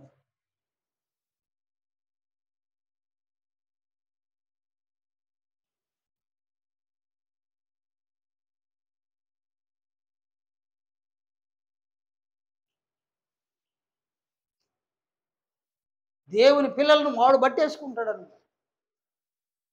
మీరు అవకాశం మనకిస్తే వాడు పట్టేసుకుంటాడు. వీళ్ళు ఎవరైనా సరే. యోబును పట్టుకోవాలనుకున్నాడు, వాని వల్ల కాల. ఇస్కరియోతు యూదాను పట్టేసినాడు ఆయన. అపోస్తలులను పట్టుకోవాలనుకున్నాడు, వాడి వల్ల కాల. కానీ అననీయ సప్పీలను పట్టేసినాడు. మొదటి శతాబ్దంలో అనేకులను పట్టుకోవాలనుకున్నాడు, వాడి వల్ల కాల. బలహీనులైన వారిని పట్టేసినాడు. ఆ బలహీనులైన వారందరూ కూడా దౌర్భాగ్యులుగా మారిపోయినారు. కనుక మీలో ఎవరైనా ఏ ఏ విషయములలో బలహీనులుగా ఉన్నారో ఆయా విషయాలలో మీరు మరింత జాగ్రత్త కలిగి ఉండాలి. ఇది నా ప్రభువు పక్షాన, దేవుని పక్షాన, అపోస్తలుల పక్షాన నా సలహా అన్నమాట. ఏ ఏ విషయాలలో మీరు బలహీనులుగా ఉన్నారో ఆ విషయాల్లో మీరు బహు జాగ్రత్త పడాలి, బహు మెలకువగా ఉండాలి. మీరెవరికి కీడు చేయబాకండి, కీడు చేసి ఆనందించబాకండి. మీరు కీడు చేసి ఆనందించేవారైతే దేవునికి పిల్లలు కాదు, దేవునికి శత్రువులుగా మారుతారు. మీరు కీడు చేసి ఆనందించేటువంటి వారైతే ఏ రోజు దేవుని చేతిలో మీరు పడతారు. భయంకరం అన్నారు. ఎవరు మిమ్మల్ని ఆదుకోలేరు. ఎవరు మిమ్మల్ని ఆదుకోరు. దేవుని కనికరం ఉంటే ఆయనే ఆదుకుంటాడు. ఎలాంటి శోధన వచ్చినా, ఎలాంటి శ్రమ వచ్చినా, ఎలాంటి హింస వచ్చినా, అపాయమే వచ్చినా ఆయన ఆదుకుంటాడు. ఆదుకునే వారిని పక్కకు నెట్టివేసి అపాయాన్ని కలిగించే వారి దగ్గరకు మీరు చేరిపోతే పూర్తిగా మీరు నష్టపోతారు. అందువలన మీలో ప్రతి ఒక్కరు కూడా సంఘములో ఉండగా దేవుడు పిలిచినటువంటి ఆ పిలుపును ఎప్పటికీ కలలో కూడా మరవకూడదు, మరణించినా కూడా మరవకూడదు. క్రీస్తు యొక్క మహిమను పొందాలి. మీరు మరిచినారు, ఆ సంగతిని మరిచితే మిమ్ముని మీరు మరిచినట్లే. ఆ సంగతిని మర్చిపోతే దేవుని మర్చిపోయిన వారు అవుతారు. ఆ సంగతిని మర్చిపోతే క్రీస్తునే మర్చిపోయిన వారు అవుతారు. మీలో నివాసం ఉన్న పరిశుద్ధాత్మను మర్చిపోయిన వారు అవుతారు. ఆ సంగతిని మరవకూడదు, కల్లో మరవకూడదు, మరణించినా మరవకూడదు. నేను క్రీస్తు యొక్క మహిమను పొందాలి. అలా పొందుటకు సంఘములో మేలు చేస్తా. మేలు చేసి దాని ద్వారా శ్రమలు హింసలు వచ్చిన ఆ దుఃఖాన్ని నేను సహిస్తా. అది దేవునికి హితమవుతుంది. నేనైతే మచ్చుకైన సంఘములో ఎవరికైనా కీడు జరిగే విధంగా నేను మాట్లాడను. ఎవరికైనా కీడు జరిగే విధంగా నేను క్రియలు క్రియలు చేయడానికి ప్రోత్సహించను. ఇలా జాగ్రత్త పడాలి. ఈ చేయకుండా జాగ్రత్త పడాలి. ఇలా మాట్లాడకుండా జాగ్రత్త పడాలి. సాతాను నుండి మనము తప్పించుకొని బయటకు రావాలి. యాకోబు తన పత్రికలో ఆయన సెలవిచ్చినటువంటి మాటలు చూడండి. ఆయన ఇలా చెప్పినాడు. యాకోబు 4వ అధ్యాయం 6వ వచనం నుండి చూడండి. ఆయన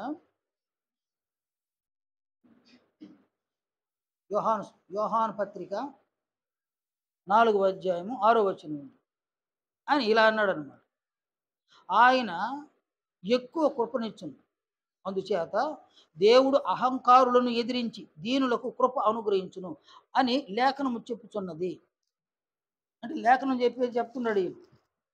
ఆయన ఏం చేస్తాడు? అహంకారులను ఏం చేస్తాడు? ఎదిరిస్తే. ఎవరినైనా అహంకారులు ఎవరినైనా? అహంకారులు అంటే ఎవరా?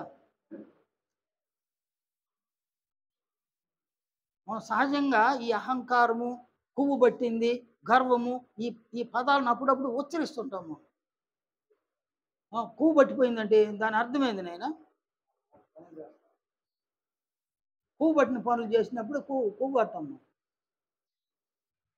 అది మనం చేయొద్దన్న పని చేస్తే కొవ్వు పట్టిపోయిందాను. మన మాట వినకపోతే అహంకారం అన్న. దేవుని మాట, క్రీస్తు మాట ఎవరైతే వినరో వారు అహంకారులు. కాబట్టి ఈయన అంటాడు 6వ వచనంలో, దేవుడు అహంకారులను ఎదిరిస్తాడు.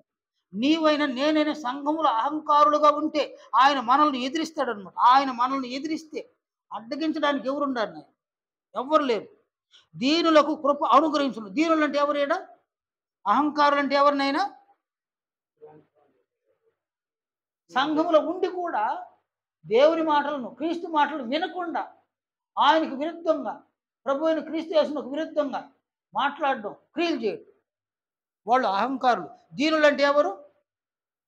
ఎన్ని శ్రమలు వచ్చినా, ఎన్ని హింసలు వచ్చినా సంఘములో ఇతరులకు మేలు చేసేటువంటి ప్రభువు మనసును కలిగిన వారు దీనులు. ఎందుకంటే ఆయన దీనుడు, దీన మనసు కలిగిన వాడు ప్రభు. కనుక సంఘములో ఎవరైనా ఇతరులకు, సంఘంలోని వారికి మేలు కలిగే విధంగా మాట్లాడడము, మేలు కలిగే విధంగా క్రియలు చేయడం, వీరు దీనులు అన్నమాట. ఆయన దీనులను ఏం చేస్తాడు? ఆయన దీనులకు కృప అనుగ్రహించును అని లేఖనం చెప్తున్నది. కాబట్టి దేవునికి లోబడి ఉండుడి. అపవాదిని ఏం చేయమంటాడు ఈయన? అపవాదిని ఎదిరించుడి. కాబట్టి కీడు చేసేవాళ్ళు ఎవరైనా సంఘంలో ఎవరిని ఎదిరించాలి? ఎవరిని ఎదిరించమంటాడు ఆయన? సాతానుని ఇక్కడ ఎదిరించాలన్నమాట. సాతానుని ఎదిరించాలి. సాతానుని ఎదిరించే ఆ శక్తి నీలో ఉందా? ఎందుకంటే వాడు బలహీనతలో వచ్చి పట్టుకున్నాడు. వానిని ఎదిరించగలిగే శక్తి నీలో ఎలా వస్తుంది? నీవు బలపడాలి. నీకు బలముంటేనే సాతానుని ఎదిరించగలవు. నీలో బలం ఉండడం అనగా ఇలాంటి కీడు చేసే మాటలను విడిచిపెట్టి మేలు జరిగే మాటలు మాట్లాడాలి. కీడు చేసే క్రియలను విడిచిపెట్టి మేలు చేసేటువంటి క్రియలను చేయాలి. అప్పుడు మనం బలంగా ఉంటాం. అప్పుడు సాతాను ఏం చేస్తాము? ఎదిరిస్తాం. సాతానుడు ఏమవుతాడు? వాడు మన నుండి పారిపోతాడు అన్నమాట. కాబట్టి అపవాదిని ఎదిరించుడి, అప్పుడు వాడు మీ యొద్ద నుండి పారిపోడు. దేవుని యొద్దకు రండి, అప్పుడు ఆయన మీ యొద్దకు వచ్చును. కాబట్టి దేవుని దగ్గరికి రావడం, అయ్యా నువ్వు మమ్మల్నేమో నీ కుమారుని యొక్క మహిమను పొందడానికి పిలిచినావు, మేము సంఘంలోనికి వచ్చి కూడా సాతానుతో అంటగట్టి, తండ్రి మేము చెడ్డ క్రియలు చేస్తున్నాం, చెడ్డ మాటలు మాట్లాడుతున్నాం, మేము ఇతరులకు కీడు చేస్తున్నాం, సంఘంలో మమ్మల్ని క్షమించు, మమ్మల్ని మన్నించు, ఇదిగో వాడిని ఎదిరిస్తూ ఉన్నాం, ఇక మీద ఇలాంటి మాటలు మాట్లాడు, ఇలాంటి క్రియలు మేము చేయం, ఇదో ఇతరులకు మేలు కలిగి, సంఘంలో మేలు కలిగే మాటలు మాట్లాడతాం, సంఘంలో మేలు కలిగించే క్రియలు చేస్తాం అని అపవాదిని ఎదిరించి దేవుని ఎద్దుకు వచ్చేస్తే ఆయన మన దగ్గరకు వస్తాడు అన్నమాట. ఆయన కనికరాన్ని, ఆయన దయను, ఆయన కృపను, ఆయన ప్రేమను మనం పొందగలిగే అవకాశం ఉంది మిగిలిన జీవితంలో. కానీ మీరు చూడండి, ఆయన చాలా మందికి ఆరోగ్యాలు బాగలేదు. చాలామందికి ఆరోగ్యాలు బాగా లేడీస్ కూర్చొని ఉన్నారు కదా, చాలామందికి బాగాలేదు నా ఆరోగ్యం. ఏదో ఒక ప్రాబ్లం ఎప్పుడు చెప్తానే ఉంటారు, నేను వింటూనే ఉంటాను. అలాగే పురుషులు ఉన్నారు, పురుషులు కూడా కొంతమందికి ఆరోగ్యం బాగల, ప్రధానంగా నాకు. కానీ ఆయన మహా కనికరం వలన మనం బాగున్నాం అన్నమాట, మనం క్షేమంగా ఉన్నాం, అంతంత మాత్రపు ఆరోగ్యాలతోనే ఉన్నాం అన్నమాట. పెద్దగా ఏమి లేదు. ధనలక్ష్మికి మోకాళ్ళు నొప్పి, డాక్టర్ దగ్గరికి మోకాళ్ళు చెప్పులు అరిగిపోయినా అన్నాడు. ఈ వయసులో ఏంది నాయన, ఎంత దౌర్భాగ్యం తెలిసిన అదే. ఈ వయసులో ఒక మోకాళ్ళు చెప్పులు అరిగిపోతే ఏం మిగిలిన బ్రతుకు ఎలా బ్రతకాలి? కానీ కొంతమందికి గ్యాస్ట్రిక్ ట్రబుల్ ఉందన్నమాట, చిన్నమ్మకి ఆయాసం ఉందన్నమాట, ఆ ప్రభాకి గ్యాస్ట్రిక్ ట్రబుల్ ఎంత ఉందో. నిన్న లక్ష్మి వాళ్ళ అమ్మ చనిపోయింది కదమ్మా, కారణము గ్యాస్ట్రిక్ ట్రబుల్ అన్నమాట. కనుక అపాయకరమే, కనికరం ఉంది మనకి. ఆరోగ్యాలు అంతంత మాత్రంగానే ఉంది, కేవలం ఆరోగ్యాలు అంతంత మాత్రమే. ఆయన దైవాలని మనం బాగున్నాము, క్షేమంగా ఉన్నాము. ఆయన్ని ఎదిరిస్తే, తండ్రి దేవుణ్ణి ఎదిరించేసి మనం మనగలమా, ఇక్కడ బ్రతకగలమా? మీరు ఆలోచన చేయండి. మన శక్తి, మనకున్న తెలివితేటలతో మనం బ్రతికేస్తున్నామంటే అదంతా కేవలం భ్రమ అన్నమాట. మనకంటే శక్తిమంతులు లేరా? మనకంటే తెలివితేటలు కలిగిన వాళ్ళు లేరా? ఎంతోమంది ఉన్నారు నేను. కాబట్టి ఈ పట్టణంలో కోటీశ్వరులు ఉన్నారు, వాళ్ళంతటి వాళ్ళం కాదు మా. వాళ్ళు కోరుకున్న దాన్ని తినవచ్చు, కోరుకున్న దాన్ని ధరించుకోవచ్చు. వాళ్ళలాగా మనం తినలేము, వాళ్ళలాగా మనం ధరించుకోలేము. కానీ మనకున్న పరిమితుల్లోనే దేవుడు మనల్ని కనికరించి ఉండడు. వాళ్ళైతే క్షేమంగా ఏమి లేరు నాయన. కోట్లు మనిషికి క్షేమాన్ని కలిగించదు, కానీ దేవుని మహా కనికరం వల్ల మనం బాగున్నాను. ఈ సంగతిని గ్రహించండి, ఈ సంగతిని గ్రహించండి. నేడు మనం బాగున్నామంటే మన శక్తి కాదు, మన యుక్తి కాదు నాయన. కేవలం అదంతా భ్రమలు అన్నమాట. అలా మీరు ఎవరైనా అనుకుంటే తప్పులో కాలేజీని వాళ్ళు అవుతారు. కేవలం దేవుని యొక్క సహాయంతో మనం బ్రతుకుతున్నాం. దేవునికి విరుద్ధముగా మీరు మాట్లాడితే, దేవునికి విరుద్ధమైన క్రియలను మీరు చేస్తే, మీరు ఆయనను దూరపరుచుకుంటే, ఆయనకు మీరు శత్రువులుగా మారిపోతే, పగ తీర్చుట నా పని, నేనే ప్రతిఫలం ఇస్తానని ఆయన అంటున్నాడు. ఆయన ప్రతిఫలం ఇచ్చేటప్పుడు మనల్ని ఎవ్వరూ ఆదుకోలేరు, ఆదుకోలేరునే. అందువలన సంఘంలో ఉన్న దినాల్లో మారు మనసు అవసరం మనకి. సాతాను యొక్క వాని నుండి మనం తొలగి, వాడు మనతో ఉండకుండా వాడిని పారద్రోలి, మనము తిరిగి సంఘంలో ఏ పని కోసం దేవుడు మనల్ని పిలిచినాడో ఆ మేలు చేసే మాటలు మాట్లాడి, మేలు చేసే క్రియలు చేసి, వాటి వల్ల శ్రమలు వచ్చినా హింసలు వచ్చినా సహించి క్రీస్తు యొక్క మహిమను పొందగలిగితే అది దేవునికి హితం అన్నమాట. ఈ క్రీస్తు మహిమను పొందడం అనేది దేవునికి హితం అన్నమాట. అందుకొరకు దేవుడు మనల్ని పిలిచినాడు. కనుక పేతురు తన మాటలు ఏమన్నాడంటే, ఆయన ఇలా అన్నాడు అనమాట. పేతురు మొదటి పత్రిక 2వ అధ్యాయము 20వ వచనం, తప్పిదమునకై దెబ్బలు తిరిగినప్పుడు మీరు సహించిన ఎడలా మీకేమి ఘనము. తప్పు చేసేసి శ్రమలు వచ్చేస్తే నాకు ఇట్టయింది అట్టయింది అని వినేవాళ్ళందరూ కూడా నీ ముఖం ముందు అవునా అవునని పోవచ్చు. అట్ట వెళ్ళి ఏం జరగదా, అట్ట చేసినారు ఇటు చేసినారు జరగదా అవమానం అని వెనక చెప్పుకుంటారన్నమాట. అలాగే మీరు మేలు చేసి బాధపడినప్పుడు మీరు సహించిన ఎడల అది దేవునికి హితమగును. ఈ రూట్ రైట్ అంటాడు అన్నమాట. ఇందుకు మీరు పిలువబడుతుంది. కనుక దేవుడు మనల్ని పిలిచింది తప్పిదాలు చేసి శ్రమ పడడం కోసం పిలవాలి, మేలు చేసి ఈ హింసలు పొందడానికి శ్రమలు పొందడానికి ఆయన మనం పిలిచినది. నీవు కీడు చేసినావా, నీ వ్యక్తిత్వంలోనికి సాతానుడు వచ్చి కూర్చుంటాడు. యేసు ప్రభు గుణాలు లక్షణాలు స్వభావాలు నీలో ఉండవు. నీవు మేలు చేసినావా, క్రీస్తు యొక్క మహిమను నీవు పొందుతావు. శ్రమలు వచ్చినా హింసలు వచ్చినా అది దేవునికి మంచిదన్న. నీవు క్రీస్తు యొక్క మహిమను పొందడం దేవునికి హితమన్న. అందువలన ఈ రెండు విషయాలలో మీరు దేన్ని అనుసరిస్తున్నారు, దేన్ని అనుసరించాలి, ఇప్పటి వరకు దేన్ని అనుసరిస్తున్నారు, ఇక మీదటైనా దేన్ని అనుసరించాలని మీరు ఆలోచన చేయండి. మారు మనసు పొందండి. మీరు మారు మనసు పొందితేనే సరి, లేదంటే దేవుడు అను అంగీకరించు, ఆయన ఒప్పుకోడండి. మారు మనసు తగిన ఫలములను మనం ఫలించాలి. నేను మళ్ళీ చెప్తున్నా, మన శక్తి చేత మన యుక్తి చేత మనం బ్రతకడం కదనైనా. అందువలన మనలో ప్రతి ఒక్కరూ దేవుడంటే భయం ఉండాలి. పురుషులైనా, స్త్రీలైనా, యవ్వనస్తురాళ్ళైనా దేవుడంటే భయం ఉండాలి నాయన. దేవుడంటే భక్తి కూడా ఉండాలి. ఆయనంటే గౌరవం కూడా ఉండాలి. దేవుడంటే ప్రేమ ఉండాలి. ఆయన పట్ల ప్రేమ లేకుండా, ఆయన పట్ల భక్తి లేకుండా, అసలు భయమే లేకుండా పోతే, నీకు ఆయన పట్ల భయం లేదంటే అనేం చేస్తాడు నాయన? అనేం చేస్తాడు? ఆయన ఒకటి తప్పిదం చేస్తున్నాడు. సమాజంలో ఒకటి తప్పిదం చేస్తున్నాడు. వానిని గురించి వానికి తెలియకనే ఎవరికి తెలుస్తుంది? పోలీస్ స్టేషన్లో తెలుస్తుంది. వాని గురించి వానికి తెలియదు. స్టేషన్లో ఉంటుంది వాడి పేరు, ఫలానోడు ఇలా చేస్తున్నాడు, అలా చేస్తున్నాడు అని. కానీ మన ఇంటికాడికి పోలీసులు వచ్చినారు కదా, ఆ పిల్లోని గురించి ఏం చెప్పినారు? రే, నిన్ను గురించి వింటున్నావురా మేము, నిన్ను గురించి వింటున్నాం మేము అని అన్నాడు పోలీసు. అంటే వాడిని గురించిన సమాచారము పోలీస్ స్టేషన్కి వెళ్ళిందని వాడికి తెలియదు అన్నమాట. వాడికి తెలియదు.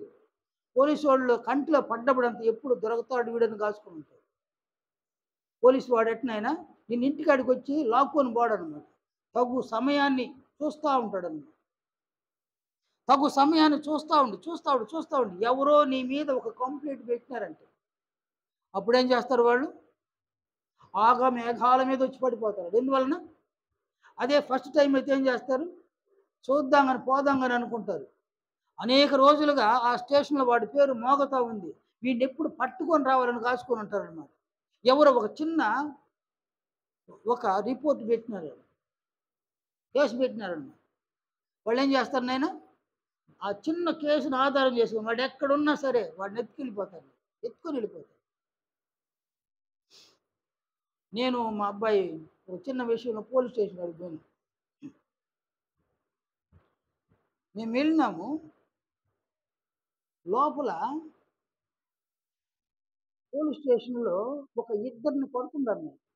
వాళ్ళని కొట్టే దెబ్బలు బయటికి మాకు వినిపిస్తున్నాయి.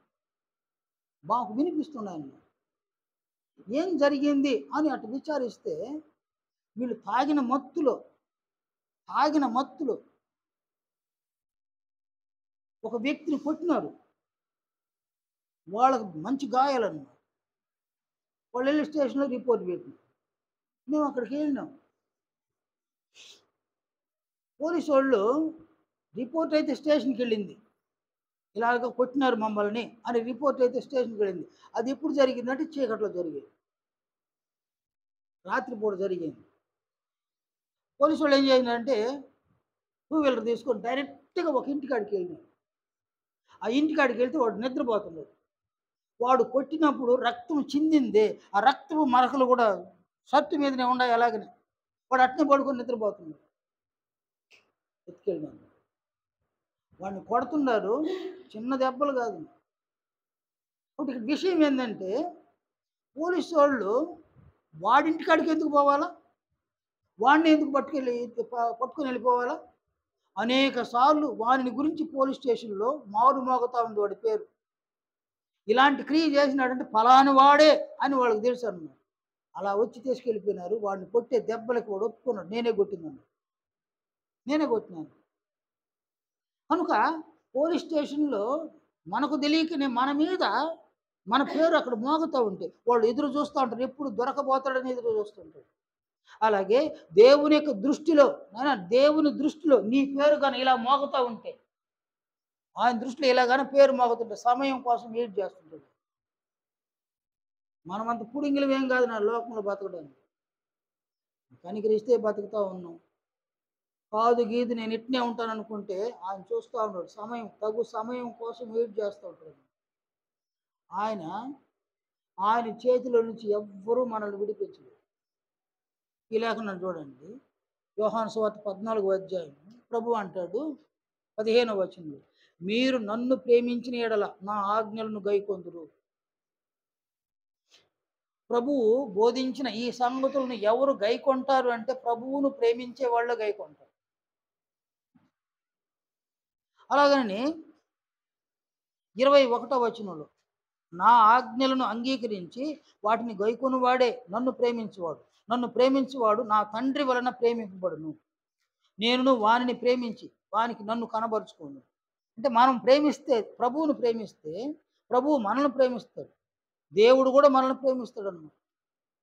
అలాగే 23వ వచనం చూడండి. ఒక్కడు నన్ను ప్రేమించిన యెడల వాడు నా మాట గైకొనును. అప్పుడు నా తండ్రి వానిని ప్రేమించును. మేము వాని యొద్దకు వచ్చి వాని యొద్ద నివాసం చేతుము. ఈ మాటలు చూడండి. నీవు తండ్రిని ప్రేమిస్తే, నీవు ప్రభువును ప్రేమిస్తే, నీవు తండ్రినే ప్రేమించినట్లు వారిద్దరూ వచ్చి నీ దగ్గర నివాసం చేస్తారు. అంతేకాదు వారు నిన్ను ప్రేమిస్తారు. ఇవన్నీ ఎలా? ప్రభువును ప్రేమించడం అంటే మేలు చేసి దుఃఖమును సహించడం. సంఘంలో కీడు చేసి కాదు, మేలు చేయడం. సంఘంలో మేలు చేసేవాళ్ళు ప్రభువును ప్రేమించిన వాళ్ళు అవుతారు. ప్రభువు ప్రేమిస్తాడు, తండ్రి అయిన దేవుడు కూడా ఇలాంటి వ్యక్తులను ప్రేమిస్తాడు. నీవు కీడు చేసినావంటే సంఘంలో నీవు ప్రభువును ప్రేమించాల, ఆ పక్షము దేవుని కూడా ప్రేమించాల. ప్రేమించకపోతే వాళ్ళని ఏం చేస్తున్నాం? ఇక్కడ ప్రత్యక్షంగా వాళ్ళని ద్వేషిస్తా ఉన్నాం. మీ బోధ మాకు అవసరం లేదు, మేము ఇట్నే మాట్లాడతాం, మీ బోధ మాకు అవసరం లేదు, ఈ చెడ్డ క్రియలే మేము చేస్తాం, చెడ్డ మాటలే మాట్లాడతాం. అది వారిని వ్యతిరేకించడం, వారిని ద్వేషించడం. వారిని ప్రభువును ప్రేమిస్తే ఆయన ప్రేమిస్తాడు మనల్ని. ఆయన తండ్రి దేవుడు కూడా మనల్ని ప్రేమిస్తాడు. మనం ప్రభువును ద్వేషిస్తే ప్రభువును మనం అవమానపరిచిన వాళ్ళు, తండ్రి దేవుని మనం అవమానపరిచిన. ఆ పరిస్థితుల్లో మనల్ని వాళ్ళు పిల్లలుగా చూడరు, శత్రువులుగా చూస్తాడు దేవుడు. ఆయన శత్రువుగా చూస్తే ఆయన చేతుల నుండి నిన్నైనా నన్నైనా ఎవరు తప్పించగలరు? మనం కలిగి ఉన్నవి ఏవి మనల్ని కాపాడవను, ఏవి మనల్ని కాపాడు. అందువలన మనలో ప్రతి ఒక్కరు కూడా దేవుని పట్ల ఒక భయము, దేవుని పట్ల ఒక భక్తి, ప్రభు అంటే ఒక ప్రేమ. తండ్రి అయిన దేవుడు నన్ను పిలిచిన పిలుపు క్రీస్తు యొక్క మహిమను పొందడానికి పిలిచినాడు. ఎన్ని శ్రమలైనా, ఎన్ని హింసలైనా, ఎన్ని ఆటంకాలైనా, ఎన్ని శోధనలైనా నేను ప్రభు యొక్క మహిమను సాధిస్తాను అని సంఘంలో ఇలా జీవించడము మన బాధ్యత. అందులో మీలో ప్రతి ఒక్కరు కూడా ఈ మాటలు గ్రహించండి. మీ శక్తి, శరీరంలో శక్తి ఉంది నాయన, అది ఎవరికి లోబడకుండా నిన్ను అభ్యంతరపరుస్తాడు. చివరికి దేవుడికి కూడా లోబడేది, ప్రభువు కూడా లోబడేది. నీ శరీరంలో ఉన్న బలము నీవు ఎవరిని లెక్క చేయవు. బలము లెక్క చేయించదు, ఎవరిని లెక్క చేయకుండా చేస్తుంది అన్నమాట. నీ దగ్గర డబ్బులుంటే ఎవరిని లెక్క చేయవు, నువ్వు ఎవరిని లెక్క చేయవు. అందరూ నీ మాట వినాలా, అందరూ నువ్వు చెప్పినట్టు చేయాలన్నమాట. డబ్బు వ్యక్తులను శాసిస్తూ ఉంది, శరీర బలము నిన్ను తప్పు ద్రోవ పట్టిస్తూ ఉందన్నమాట. అందువల్ల నీలో ఉన్న బలము నీకు మేలు చేయడంలా, నీ దగ్గర ఉన్న డబ్బు కూడా నీకు మేలు చేయదు అన్నమాట. కానీ దేవుడు మేలు చేస్తాడు. అందువల్ల నీ శరీర బలాన్ని మీరు నమ్ముకోబోకండి. మీ శరీర బలాన్ని నమ్ముకొని అతిశయించబోకండి. మీ శరీర బలాన్ని నమ్ముకొని గర్వించబోకండి, అహంకారం చెందబోకండి. మీ దగ్గర ఉన్న డబ్బుతో మీరు అతిశయించబోకండి. మీ దగ్గర ఉన్న డబ్బుతో గర్వించబోకండి, అహంకారాన్ని చూపించబోకండి. అవన్నీ ఉండొచ్చు, అవన్నీ పోవచ్చు. మా అమ్మ చూడండి, నేను ఈరోజు ఆరాధనకు రాలేదు, మంచం మీద పడుకుందన్నమాట. ఏమంటే శరీరంలో శక్తి లేదు. శక్తి లేనందువలన వడదెబ్బ తగలడం వలన అలా మంచంలో కూలిపోయింది శరీరం. ఆమె శరీరమే కాదు, ఎవరి శరీరాలను కూడా అంతే. లూథరన్ చర్చిలో 34 సంవత్సరాలు ఒక యవ్వనస్తుడు, అతడు ఎండ నన్నేం చేస్తుంది తిరిగినాడు అనమాట. వడదెబ్బ కొట్టింది, చనిపోయినాడు. చిన్న బిడ్డలను అన్యాయం చేసి వెళ్ళిపోయినాడు. వడదెబ్బ సూర్య ప్రతాపం వాని మీద చూపించింది అనమాట. నన్నేం చేస్తుందని వాడు అనుకున్నాడు, అలా చచ్చిపోయినాడు. అదంతే, శరీరము భయాన్ని కలిగించదు. అది బలంగా ఉంది కాబట్టి నేను ఎవరికి భయపడను, నేను ఎవరికి లోబడను. ఎవరికి భయపడకపోయినా, ఎవరికి లోబడకపోయినా దేవునికి భయపడాలి, దేవునికి లోబడాలి. నువ్వైనా నేనే, సంఘంలో మనమందరం కూడా. అందువలన మీలో ప్రతి ఒక్కరు కూడా, అంతిమంగా నేను చెప్తున్నా, ప్రతి ఒక్కరు కూడా మనం సామాన్యమైన వారు. మనల్ని క్రీస్తు యొక్క మహిమను పొందులాగున దేవుడు మనల్ని సంఘంలో పిలిచినాడు. ఈ పిలుపును నిర్లక్ష్యం చేయబోకండి, దయచేసి చెప్తున్నా, నిర్లక్ష్యం చేయబోకండి. మీరు అతిశయం ఉందా మానుకోండి, గర్వం ఉందా మానుకోండి, అహంకారం ఉందా మానుకోండి. దేవునికి భయపడండి, దేవుడు పిలిచిన ఆ పిలుపును గౌరవించండి. తండ్రి, క్రీస్తు యొక్క మహిమను పొందుటకు నీవు నన్ను పిలిచినావు. ఇదిగో నా శరీరమే నాకు ఆటంకంగా ఉంది, నా దగ్గర ఉన్న డబ్బులు నన్ను అభ్యంతరపరుస్తూ ఉన్నాయి. తండ్రి, మీరు మీ దయను, మీ కనికరాన్ని నాకు చూపించి మీరే నాకు సహాయులు. అందువలన నేను నా శరీర బలాన్ని నమ్ముకోను. నా శరీర బలాన్ని నమ్ముకొని ఇలాంటి పనికిరాని మాటలు మాట్లాడి పనికిరాని క్రియలు నేను చేయను. నా జీవిత కాలం అంతా నీకు నమ్మకస్తురాలుగా ఉంటా. మేలు చేస్తా సంఘంలో. మేలు చేసి శ్రమలు వచ్చినా హింసలు వచ్చినా సహిస్తా. ప్రభు యొక్క మహిమను నేను సాధించడానికి ప్రయత్నిస్తూ ఉంటా. నాలో లోపాలుంటే సరిదిద్దు, నాలో పాపాలుంటే క్షమించు, నన్ను ఆదరించు, నన్ను కనికరించు నాయన. తగుమాత్రపు ఆరోగ్యాన్ని ఇవ్వు, తగుమాత్రపు భద్రతనివ్వు, తగుమాత్రపు ఆహారాన్ని కూడా నాకు దయచేయి. నేను జీవించే జీవితకాలం అంతా ప్రభువుకు లోబడి, ప్రభువును ప్రేమించి, మీ ప్రేమను నేను పొంది, మీరొచ్చి నా యొద్ద నివాసం ఉండేటట్లుగా నేను జాగ్రత్త పడి, నేనైతే చనిపోయే లోపల ప్రభు యొక్క మహిమను నేను సాధించడానికి సిద్ధంగా ఉన్నాను అని మీలో మీరు దేవునితో ఒడంబడిక కలిగి ఉండవలసి ఉంది. అలా కాదు అనుకుంటే ఆయన కఠినాన్ని చూపిస్తే, ఆయన కఠినాన్ని మనం తాళలేము, మనం భరించలేము. అందువలన దేవుడు మనల్ని పిలిచిన ఈ పిలుపును కలలోనైనా మర్చిపోకూడదు, చనిపోయినా కూడా మర్చిపోకూడదు. క్రీస్తు యొక్క మహిమను పొందుటకు ఆయన నన్ను పిలిచినాడు. కాబట్టి ఆ మహిమను నేను పొందకుండా ఎక్కడ మరణిస్తాను, ఎక్కడ తప్పిపోతాను అని బహు జాగ్రత్త, బహు మెలకువను మీలో ప్రతి ఒక్కరూ కలిగి ఉండవలసిన అవసరత ఉందన్నమాట. సంఘంలో మీరు మేలు చేయండి. మీ మాటలు వినేవాళ్ళకు మేలు కలగాలి, మీ క్రియలు పొందే వాళ్ళకు మేలు కలగాలి. అలా కాకుండా మీలో ఎవరైనా బరి తెగించి మీ మాటలు సంఘంలోని వారికి కీడు చేస్తే, మీ క్రియలు సంఘంలోని వారికి కీడు చేస్తే మీరు దౌర్భాగ్యులు అవుతారు. దేవుని సహాయాన్ని, దేవుని కనికరాన్ని మీరు పోగొట్టుకుంటారు, ప్రత్యక్షంగా పోగొట్టుకుంటారు. ఏదో 4 రూపాయలు సంపాదించుకుంటున్నాం కాబట్టి తిరుగులాడుతూ ఉంటారు అన్నమాట. మనకు కోట్లు ఏమి లేవు నాయన, కోట్ల రూపాయలు మనల్ని ఎవరి దగ్గర ఉందంటే ఏమి లేదన్నమాట.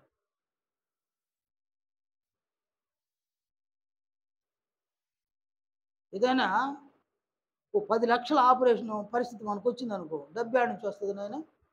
10 లక్షల రూపాయలతో ఒక ఆపరేషన్, లేదా చస్తారని డాక్టర్ చెప్పినాడు, ఏం చేస్తారు మీరు? ఏం చేస్తారమ్మా? 10 లక్షలతో ఆపరేషన్ చేసుకోకపోతే చస్తాం. అలాంటి పరిస్థితి మన శరీరానికి వచ్చింది అనుకో, ఏం చేస్తారు?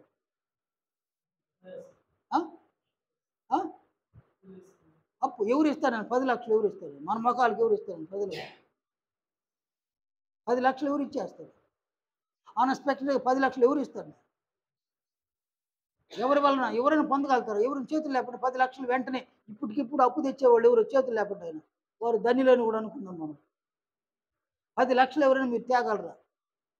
ఒక ఫోన్ కాల్ చేసి 10 లక్షలు పొందగలరా? ప్రత్యక్షంగా మాట్లాడి కూడా ఒక 10 లక్షలు తేగలరా? మీలో ఎవరికి సాధ్యం? నాకైతే సాధ్యం కాదు. మీలో ఎవరికైనా సాధ్యం ఉంటే చేతులు లేకపోతే.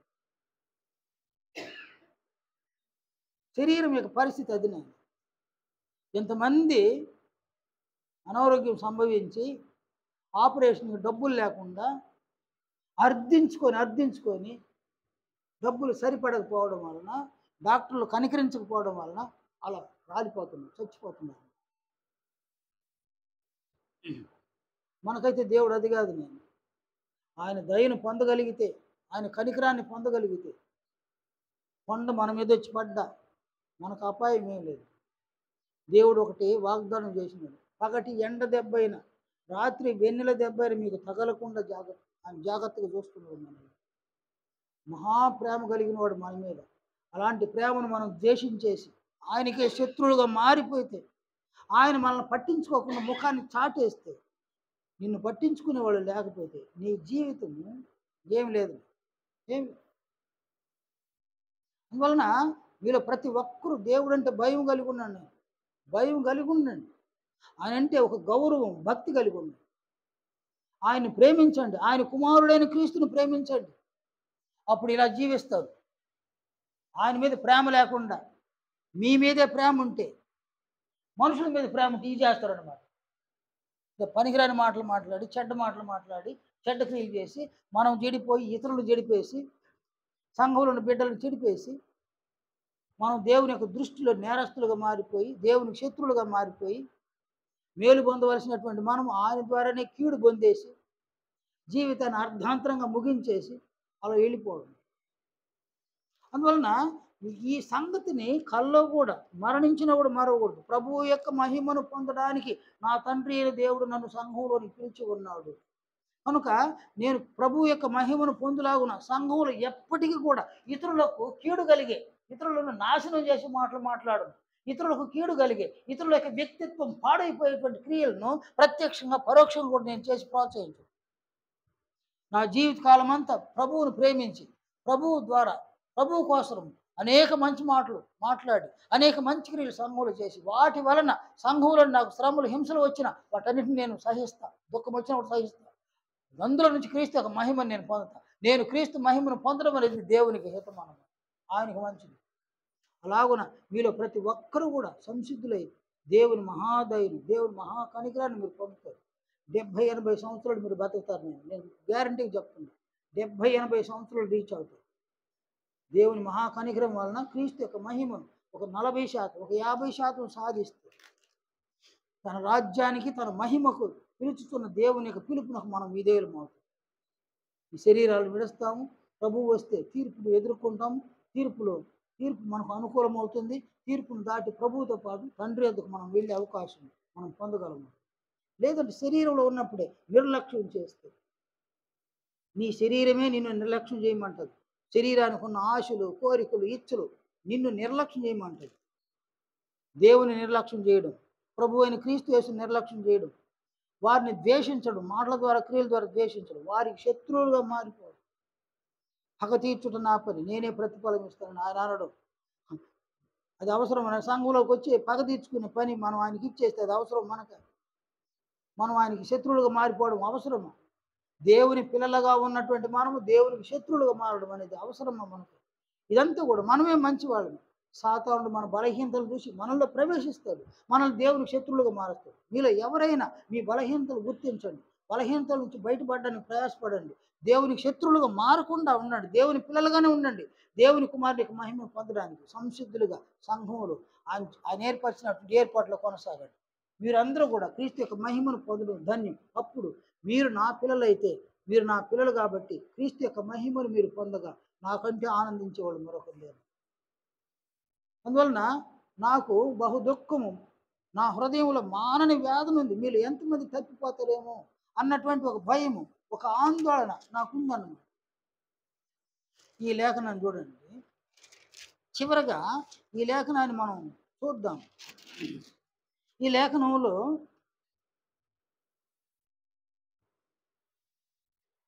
హెబ్రీ 3వ అధ్యాయము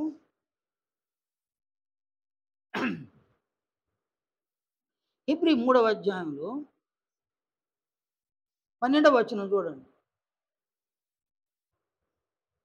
12వ వచనంలో, సహోదరులారా, జీవము గల దేవుని విడిచిపోవునట్టి విశ్వాసము లేని దుష్ట హృదయము మీలో ఎవని ఎందైనను ఒకవేళ ఉండునేమో అని జాగ్రత్తగా చూసుకున్నది. మీలో దుష్ట హృదయం ఉందేమో, దేవుని విడిచిపోవునట్టి విశ్వాసము లేని దుష్ట హృదయం మీలో ఎవరిలోనైనా ఉందేమని జాగ్రత్తగా చూసుకోవడానికి సెలవు ఇచ్చినాడు హెబ్రీ గ్రంథం. అందువలన మన హృదయాలను మనమే పరీక్షించుకోవాలి, పరిశీలించుకోవాలి. మన హృదయాన్ని దేవుని సముఖంలో సమ్మతింపు చేసుకోవాలి. మన హృదయంలో దేవుని యొక్క వాక్యాన్ని, దేవుని యొక్క ప్రభు యొక్క బోధను హృదయాలు నింపుకోవాలి, మనస్సులో నింపుకోవాలి. మనమందరము తండ్రి పట్ల ప్రభు పట్ల ప్రేమ కలిగి ఉండాలి. వారు మనకిచ్చిన అవకాశంలో క్రీస్తు మహిమను పొందడానికి ఇలాగ మనం జీవించగలిగితే మన జీవితాలు ధన్యమవుతాయి. మనం క్రీస్తు యొక్క మహిమను పొందుతాము. మన ద్వారా దేవునికి హితం జరుగుతుందన్నమాట. దయచేసి కొద్ది సంగతులనైనా మీరందరూ జాగ్రత్త పడాలని, మీరందరూ కూడా దేవుని ప్రభువును ప్రేమించాలని, మనమందరము క్రీస్తు యొక్క మహిమను పొందులాగున సంఘంలో విశ్వాస జీవితాన్ని ప్రభువుతో కలిసి జీవించాలి. ఇక అందరికీ మనవి చేస్తూ ముగిస్తుంది. నేను మన చిన్న వాళ్ళు రాలా అర్థం చేసుకున్నాను.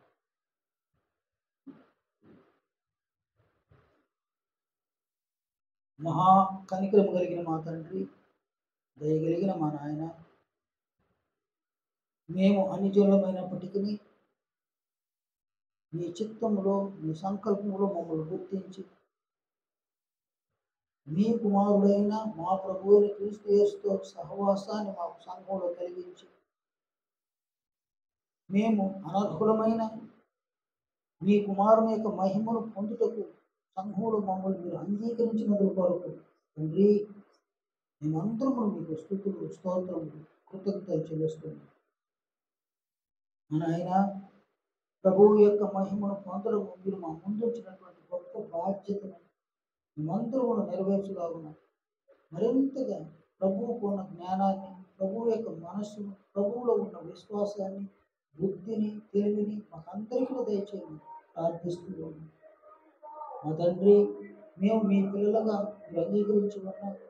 మేము మీ పిల్లలుగా ఉండడం సాతానునికి ఇష్టం లేనందువలన మాలో బలహీనులు ఎవరు వారిలోనికి ప్రవేశించి వారిని మరింత బలహీనపరిచి, మాటలలోనూ క్రియల్లోనూ బలహీనపరిచి, అంటే వారి వ్యక్తిత్వాన్ని పాడు చేసి ప్రభువు యొక్క మహిమను పొందలేకుండా ఆటంకపరిచి అడ్డంపరచడం వలన వారి ద్వారా మరికొంతమంది పిల్లలు కూడా పాడయ్యేటువంటి పరిస్థితులను సాతానుడు ఏర్పరచున్నాడు. అందువలన సాతాను యొక్క తంత్రముల నుండి మమ్మల్ని విడిపించుదరని, వారి శోధన నుండి ప్రతి బిడ్డను తప్పించుదరని ప్రార్థిస్తున్నాము.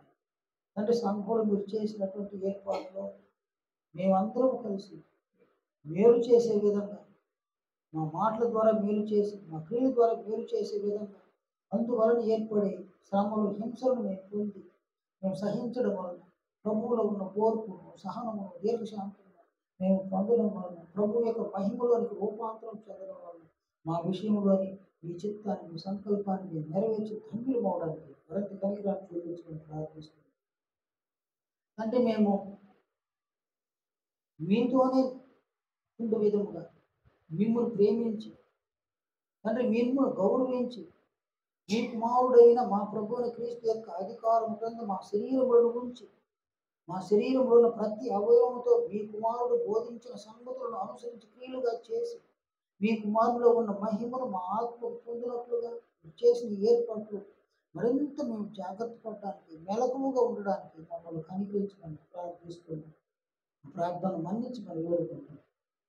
అంతిమంగా ప్రభు యొక్క మహిమను సాధించడం అంటే మేము సాతాన్ని వెళ్ళగొట్టడానికి మాకు బలాన్ని తెచ్చింది. మీ దగ్గరకు మేము చేరి రావడానికి మమ్మల్ని కనికరించమని ప్రార్థిస్తున్నాం. తండ్రి, మాలో ఎవరు కూడా మీ శత్రువులుగా మిగిలిపోకుండా మీ పిల్లలుగానే ఉండి మీ కుమారుని యొక్క మహిమను పొందడానికి మరింత కనికరాన్ని చూపించమని ప్రార్థిస్తున్నాం. సంఘాన్ని, సంఘ కార్యక్రమాలు దీవించండి. మా ప్రతి కుటుంబంలో జరగబోయేటువంటి క్లాసుల్లో మీ సహాయం దయచేయండి. బుధవారం జరగబోయే ఒక ప్రత్యేకమైన క్లాసు నిమిత్తం విషయంలో ప్రార్థిస్తున్నాం. వచ్చేటువంటి వారందరూ కూడా క్షేమకరమైన ప్రయాణాలు ప్రోగ్రాంలు కనిపించండి. సమాధానకరంగా ఇక్కడ మేము చేరుకొని మీరు మా పట్ల ఏ లక్ష్యాన్ని అయితే కలిగి ఉన్నారో ఆ లక్ష్యానికి సంబంధించి ప్రభువు అపోస్తలులు ఎలా జీవించాలని బోధించి ఉన్నారు, అలాంటి ఒక జీవితాన్ని ఆ దినమున వచ్చేటువంటి సహోదరులతో నేర్చుకునే అవకాశాన్ని మాకు దయచేయమని ప్రార్థిస్తున్నాం. మా పరిచర్యలో ఉన్న లోపాలను సరిదిద్దుకోవడానికి, ఆయా సంఘాలలో ఉన్నటువంటి లోపలు సవరింపబడడానికి, సంఘము అన్ని విషయాల ప్రభువును పోలి జీవించే విధముగా సంఘం ఎలా సిద్ధపడవలసి ఉన్నదో మన సంగతులను మాకు నేర్పించమని ప్రార్థిస్తున్నాను.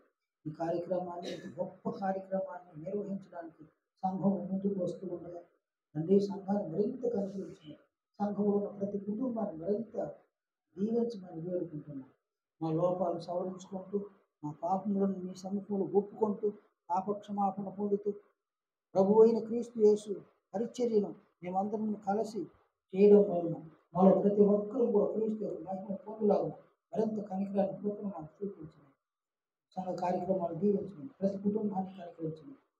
తిరిగి మీ సముఖంలోకి వచ్చేంత క్షేమంగా మాకు దయచేయండి. ప్రభు అయిన క్రీస్తు యేసు అతి పరిశుద్ధ నామమున ప్రార్థిస్తున్నాం తండ్రి. ఆమేన్. అందరికీ వందనాలు.